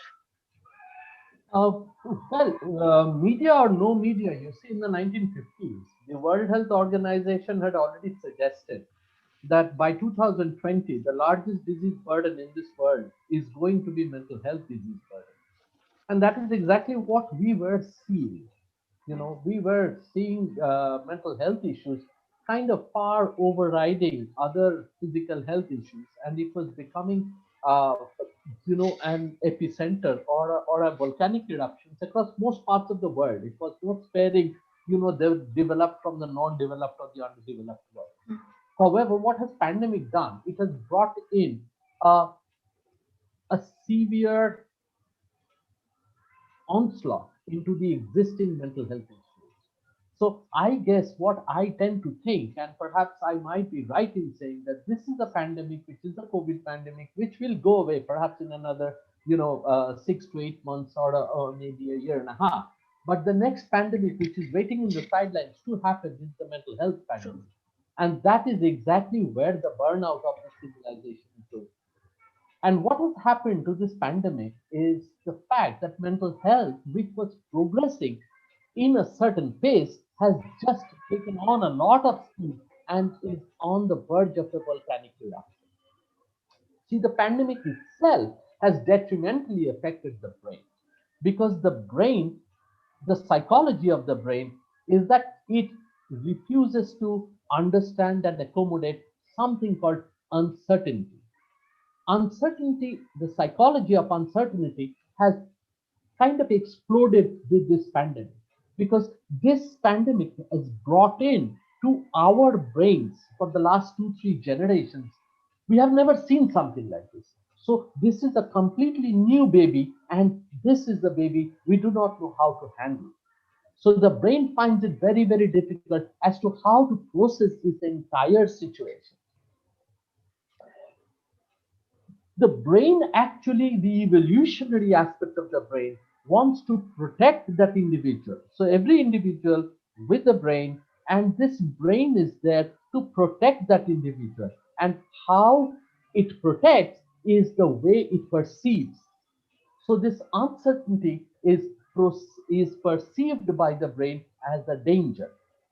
And while seeing this danger, the brain assumes the worst. So what happens is that the survival brain, so the surviving brain, overestimates the threat and underestimates our abilities, because the brain wants to protect you, me, and all of us. So the way it acts is that it overestimates the threat. So our brain at this moment is overestimating the threat, apart from the few politicians who I'm not going to name. They have awesome brains, so I'm sure they are very, very different individuals. So the brain overestimates the threat and underestimates our own ability. It also gives rise to something which we all know in psychological terms as either a flight response or a fight response. If you have noticed the chronology of the pandemic over the last, from December, January, or March, you would see that the human race initially was in a flight response, and justifiably so, because we didn't know much about what COVID-19 was all about. We didn't know whether it was a virus or something else. We didn't know what would be the effects of this viral infection. We had no clue as to what was happening and what was this illness all about. So our civilization basically went into the flight mode, and we went into something which is called a lockdown, and justifiably so, because we took this time to understand the behavior of this virus, the DNA sequencing of this virus, the way to deal with it, and we came up with, every day the treatment, options are changing globally. We are getting guidelines from UK, we are getting guidelines from US, our own ICMR is giving guidelines. So the entire world is getting to know more and more. As we know more and more about this virus, the human brain is getting into a fight mode. So we are coming out onto the streets. We should do it with judiciousness. I'm not asking everybody to come out on the streets and party on the 25th without their masks or their sanitization protocols left in their homes, but at least human beings are coming out on the streets trying to fight this menace. This fight and flight response will have its effect on our brain, because we know for sure that prolonged anxiety can lead to depression. And this prolonged anxiety or an increased level of stress will also lead to an increased level of secretion of corticosteroids in our body, which definitely, as we all know, as physicians and clinicians, that it reduces our immunity in general.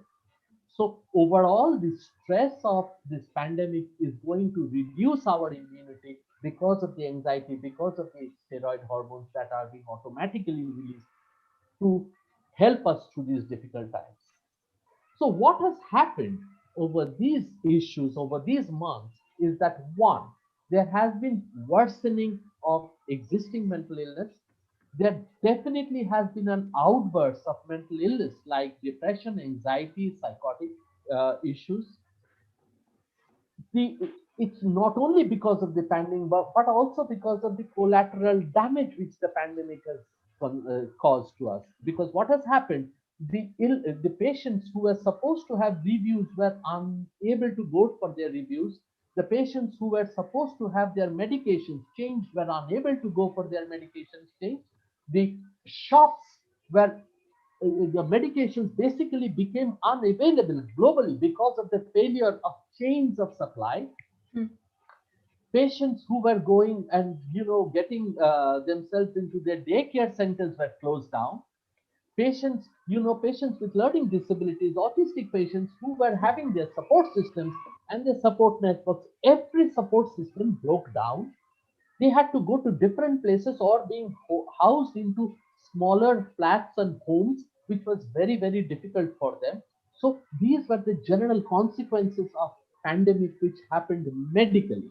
Leaving alone the economic and the social the consequences of the pandemic, which were extremely detrimental. See, we go out for work, right? We are in a job. The last point of being employed is the salary that we get. The more important things we fail to understand so far is that it gives us a structure through the day. It gives us our friends at workplace. It gives us the ability to socialize. It gives us our abilities to have a confidence, to ventilate our thoughts and problems what we have at home. It also gives us our salary to pay our bills. Okay, so for me, the last point is going to be that it helps us pay our bills. But what has happened? The entire social structure, the entire economic structure has crumbled down. We have been forced into, if people say that, work from home is a fantastic place, you are not having to go out, you're not having to do this, you're not having to do that, you're saving on the petrol, you're saving the environment, fair enough. But you also have to understand that there are equal, if there was a rise in the number of pregnancies during the lockdown, there would be a rise in the number of divorces too. So it cuts both ways because we have been holed in into an experience, into an area which we have never tread before. And these are extremely, extremely stressful situations. Now comes the role of the media in this pandemic, whether it has helped it's been a blessing or it's been a curse. It's been both actually. I think many of my predecessors had actually said that it is not only about the negativities of the media, there are also some positive aspects to it. Gradually, we are going to learn the negatives, and as a human race, I'm sure we were trying to circumvent those areas. So, what has been the positives of or the media's role positively in this pandemic and mental health? It has actually helped the entire world with a rapid transmission of knowledge. It has helped the entire world with a rapid transmission of preventive mechanisms. It has given us regular updates of the situation. It has also showed us alternative methods of coping. See, we are doing this Zoom meeting. It was the media which has trained us me as a clinician. I am now, I am, early 50s. What has happened? I used to be, many are trained in UK. So I used to, in my SPR days, I was one of those wicked guys who used to run away around and hide from the NHS becoming digital. So every time I used to find out a clause and not do things digitally. When we had our mentoring days with our consultants, and one of the consultants found me, spotted me, and called me in. And he said to me, Sabia, I was called Sabia. Soboshachi was too big for them. So Sabia, the world was divided between the haves and the have-nots. In your times, the world will be divided between the computer literates and the computer illiterates.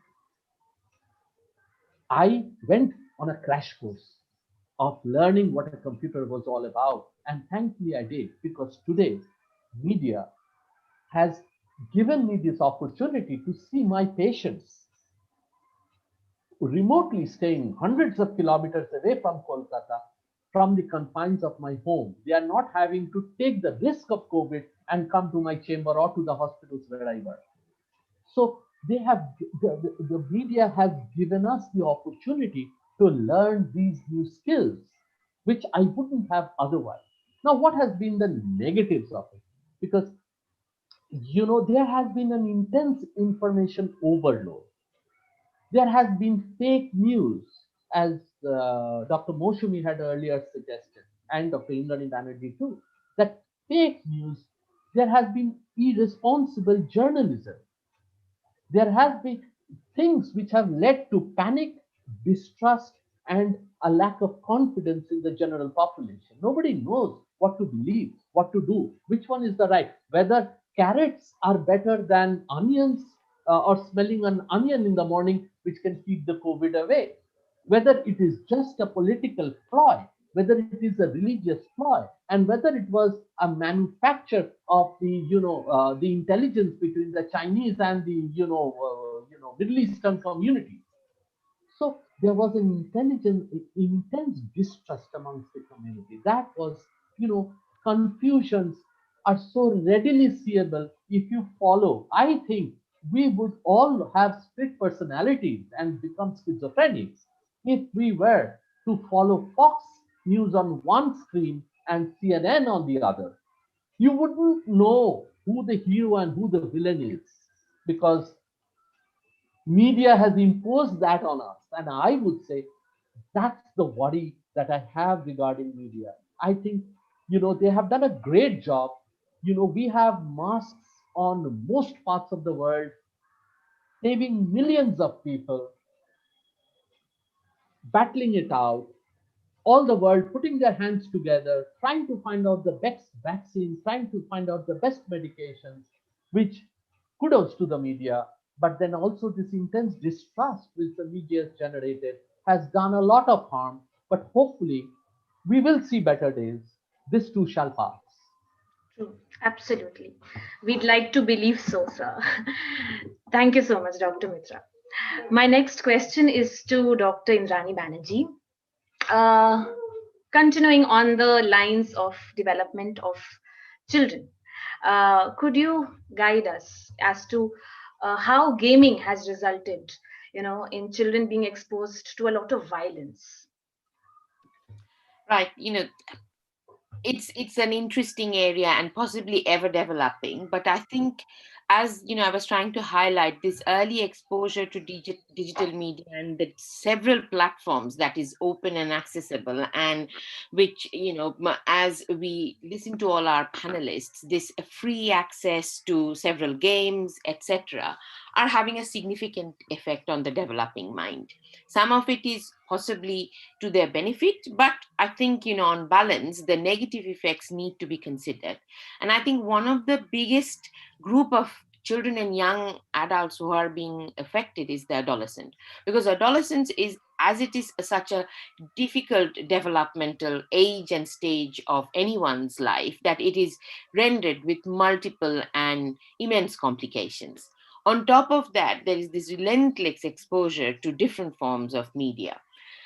There has been a lot of research, and I think, we also encounter it in simple ways in our daily life, that there are concerns about the emotional and social aspects of development of teenagers nowadays and adolescents. The violent content of the media, and it really, you're asking me about computer games, but it's the violent content of any other media. What I find is, this total lack of responsibility of media.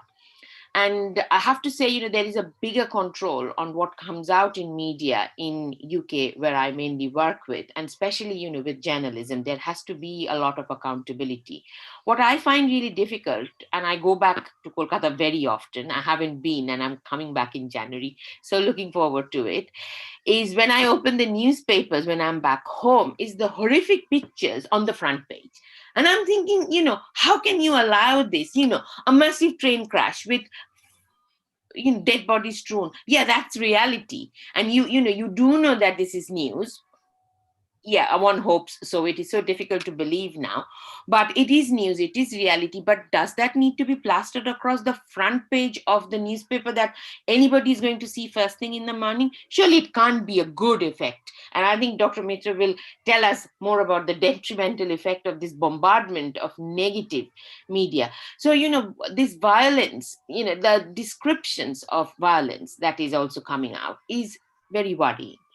Now, what has been seen, and I think there was a big sort of study and report commissioned in UK, and one of the professors who did saying that if we, and they are doing the functional MRI of the young adults and young people who are spending a lot of time on computer games and in chat rooms, is that if we scan their prefrontal cortex is damaged and is underdeveloped, as one would see in individuals with complex mental health disorders like schizophrenics.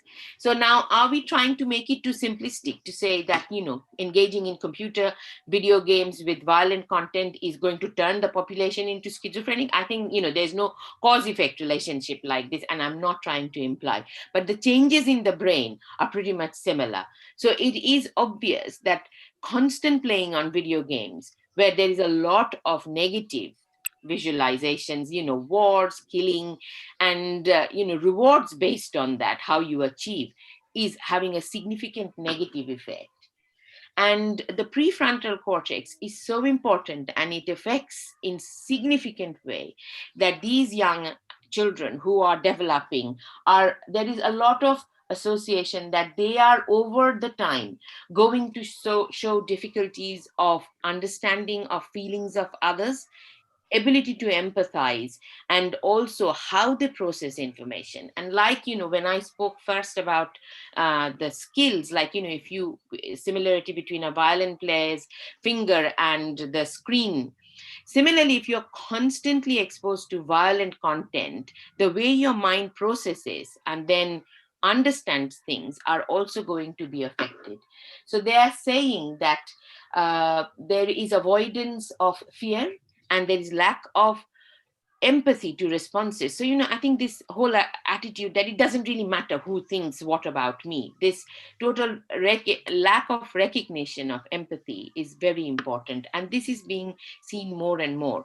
And I think, when we all talk about, there's a generation gap, there is a generation gap, but there is a very scientific reason for generation gap as well. And what we would have to be very worried about is that, are we training the young brains in such a way that could lead them to develop more aggressive traits of behavior? That remains a significant concern with, violent exposure to violent video games. Thank you so much, Dr. Banerjee. Now, continuing on the same topic, I would like to ask Ms. Paramita Banerjee on how has media resulted in an increase in sexual violence in the country? Yeah, okay, first, Gini, am I better audible this time? Yes, you are. Yeah, yes, you are. Yeah. Thank you. Now, at first, I would like to ensure that we're all on the same page in our understanding of sexual violence. And I would like to underline that sexual violence can be very subtle. It does not necessarily have to be a violent act in the way, I mean, Dr. Banerjee just explained one kind of violence so explicit. It's violence. You see death, you see destruction. There is sexual violence of that kind. When you are raped painfully and raped and killed, raped and murdered, all of that, that's one kind of sexual violence. But we have another entire area of sexual violence, sexual violation, rather, I would say, which is subtle, which is not violent in that obvious sense. But I would like to include that within sexual violence as well, because violation in itself is a kind of violence. I guess the mental health experts here you will agree with me, Guinea, I hope. So now, taking that into account, one thing I would like to underline is that if we go back a little in time, pre-social media, pre-digital world, because of the kind of culture and the norms that we live within, it's global, but definitely in India. Think of Bollywood movies. Think of movies of 70s, 80s, 90s, pre-digital world. The message is that the heroine is rejecting the hero's advances, but the hero keeps on pursuing her. And the message the boy does need to keep going, and I will have the girl I want. So if this is a violation, no means no was never a message, not till actually Pink said that out loud through somebody like Amitabh Bachchan, and I'm very grateful to Anirudh Rai Choudhury to use Amitabh Bachchan to say it if it makes any sense. I mean, if it has an effect on the general public, that's what I mean. So and at least I can think of enough Indian literature where the same message has been given. Literature is also a kind of media. Absolutely. Not audio visual, but it's a media. The same message that a girl's or a woman's no is equivalent to a yes. This norm has been persistent. What has social media done? It has actually just amplified that same message a million times over. Being followed or following a girl physically, it has just become that much more possible to stalk, to troll on social media. So it's a kind of violation, it's a kind of intrusion which has always been there, but with digital media, it has become almost uncontrollable. And we need to, I'm not even started talking about COVID times yet. We need to, it is very, very important to recognize that amplification, that digital media has made it possible to be violating sexually, to be violent sexually, million times over. That's very important to remember.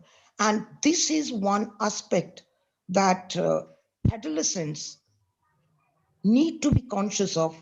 All of us adults who work with adolescents in various capacities, within the family, in our roles as professionals, or wherever we are, whatever we are doing, it is very, very critical to engage adolescents in recognizing this amplification effect.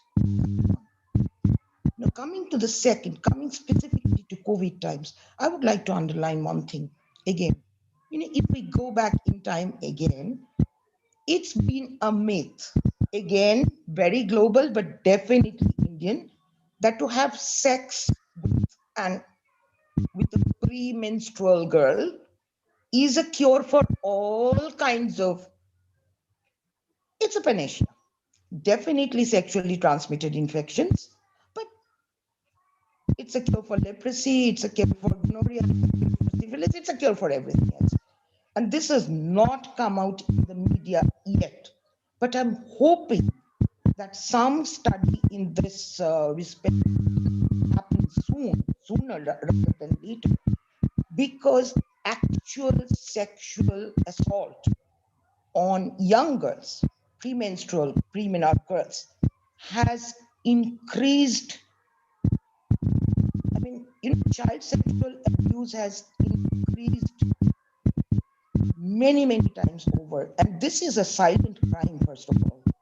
So what we get to know is already probably 1/10, if not less. And I'm not talking just about the kind of marginalized children we work with.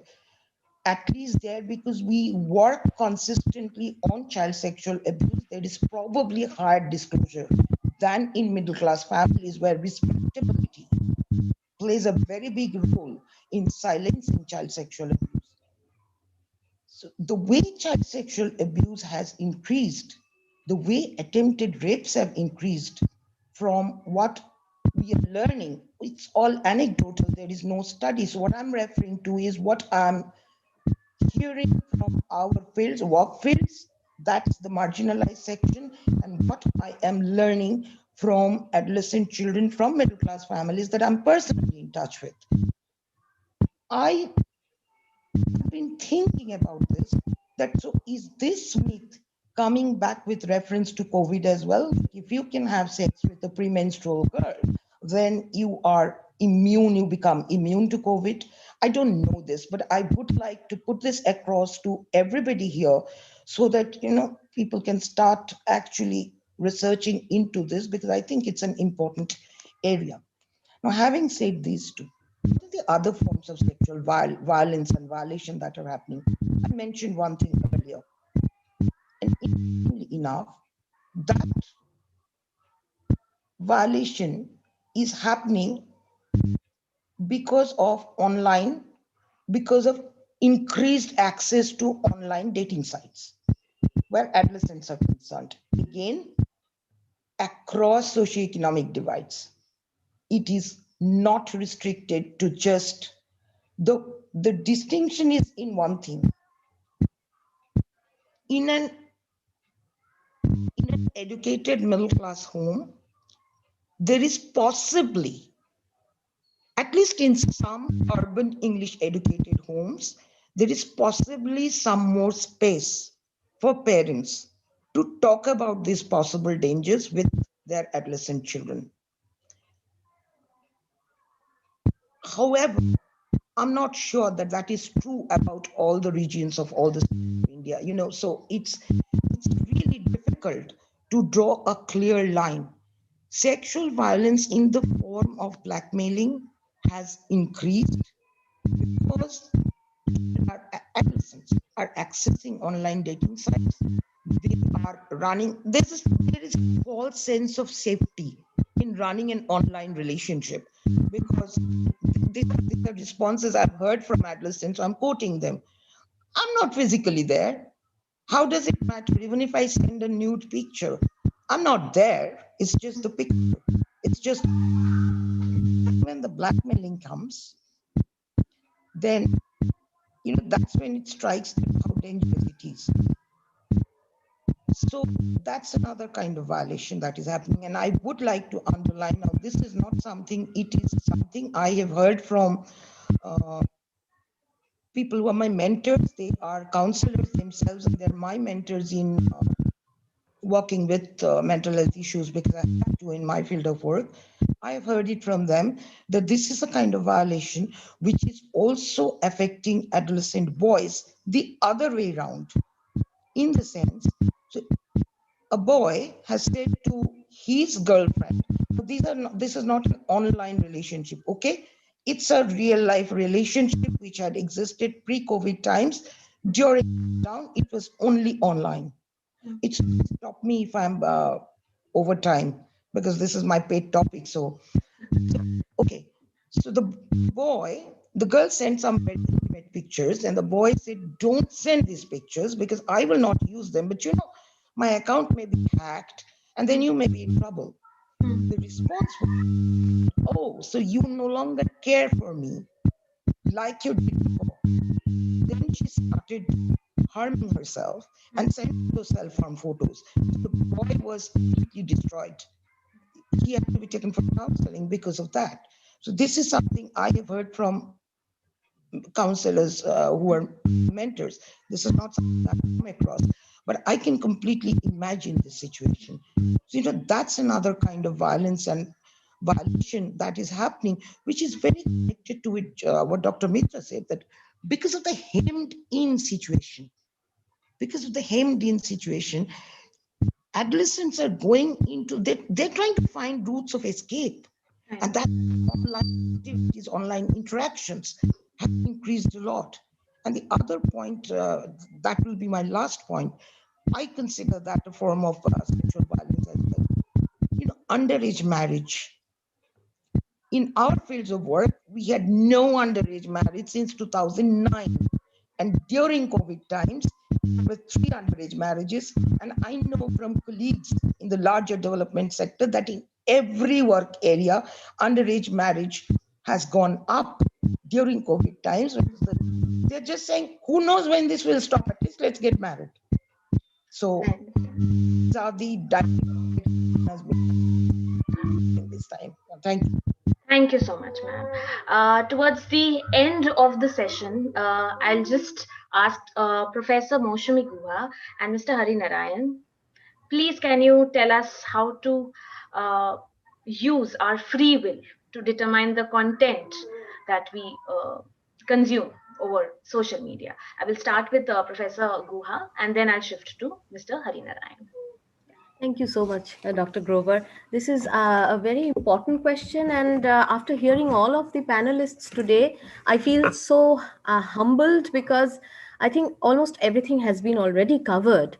But what remains for me to say in this particular context is that as a parent, a mother, as a teacher, and I often forget the difference between these two roles, and also as somebody who deals in the knowledge business, the business of knowledge, let's say, I feel that the issue of free will and determinism has been the most important debate, whether in the West or in India.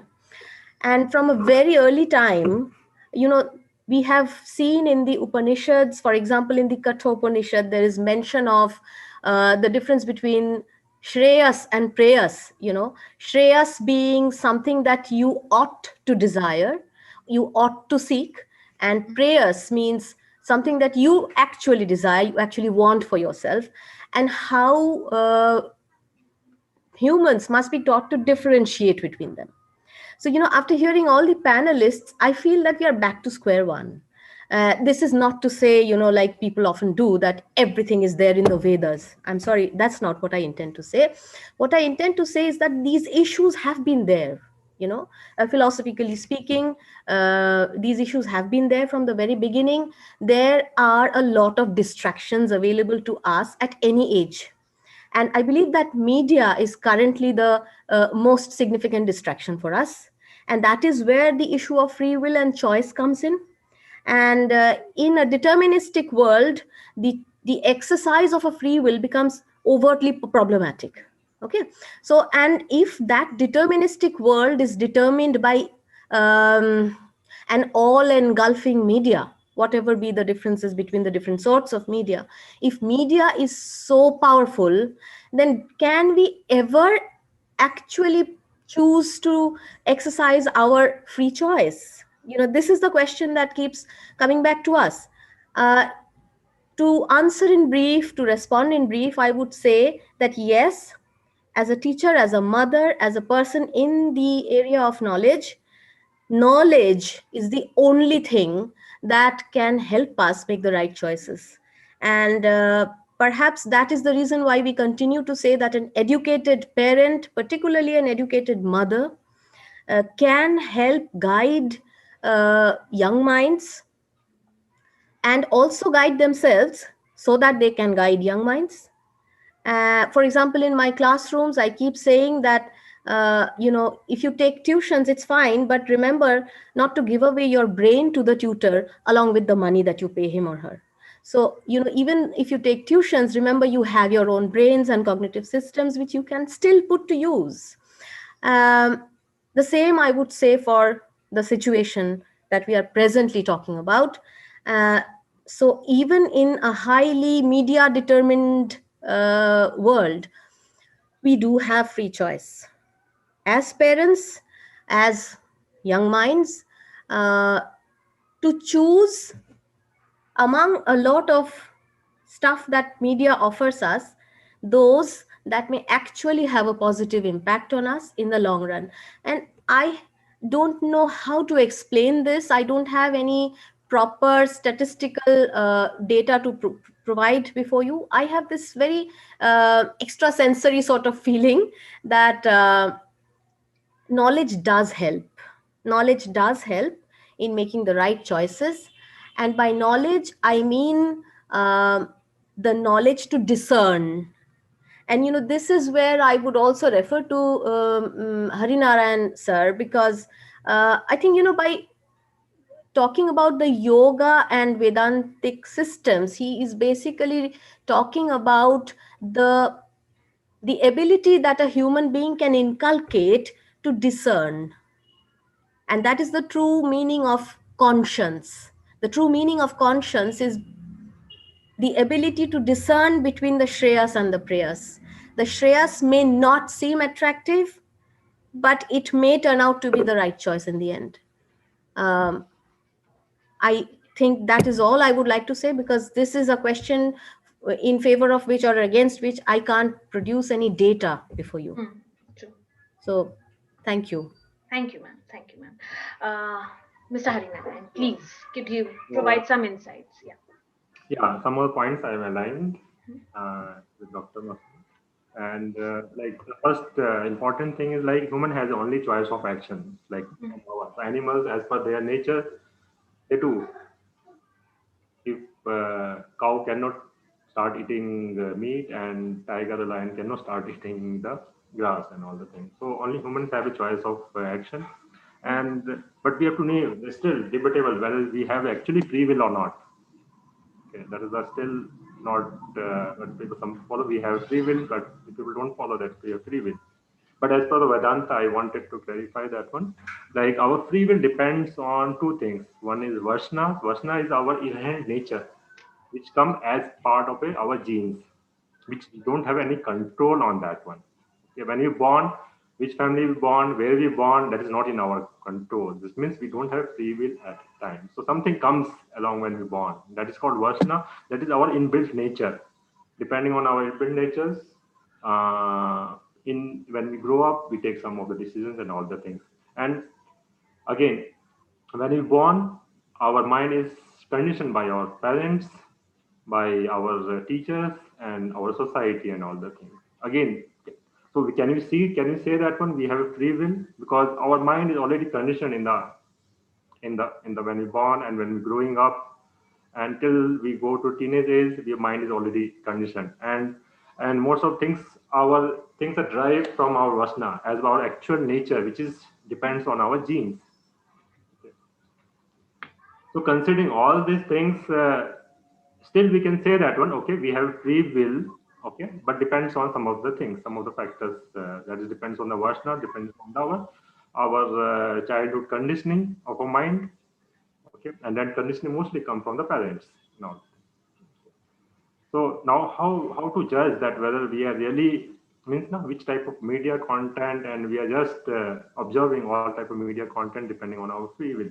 But we have to differentiate between these two things, whether free will depends on our likes and dislikes as or our free will it depends on our faculty of reasoning. As I told about Vedanta more relying on the intellect, not on the intelligence. Intelligence is just getting the information and observing the information. But differentiating between the different information is all about the work of intellect and all the things. That is the part of the brain which acts as for the faculty of reasoning.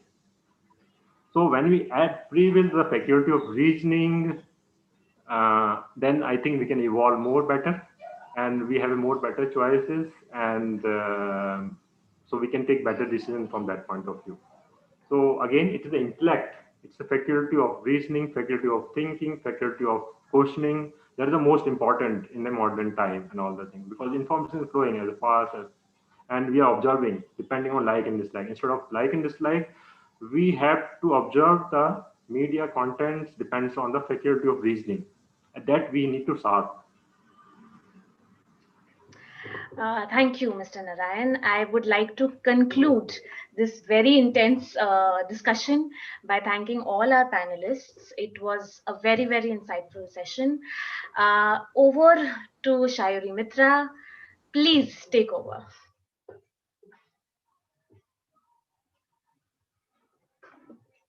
And I'm back. So thank you so much for being a part of this conversation, for taking the time out to be a part of this conversation. And honestly, I think this is a topic that could honestly go on for hours and hours, if not days. But thank you to the panelists for taking out the time. And with the drastic increase in the use of media and the reach of media, I think it is high time we as consumers become very conscious about what we are consuming and mindful about the effects that media can have on us. Thank you to our participants for being a part of this conversation, and I look forward to our next conversation whenever that it may be. Thank you again to all our panelists, and I hope you are safe, you stay safe, and we overcome this pandemic soon. Thank you. Thank you very much. Thanks. Thank you.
তোকে call করবি? তোর মানে তোর বাবাকে আবার call করবি?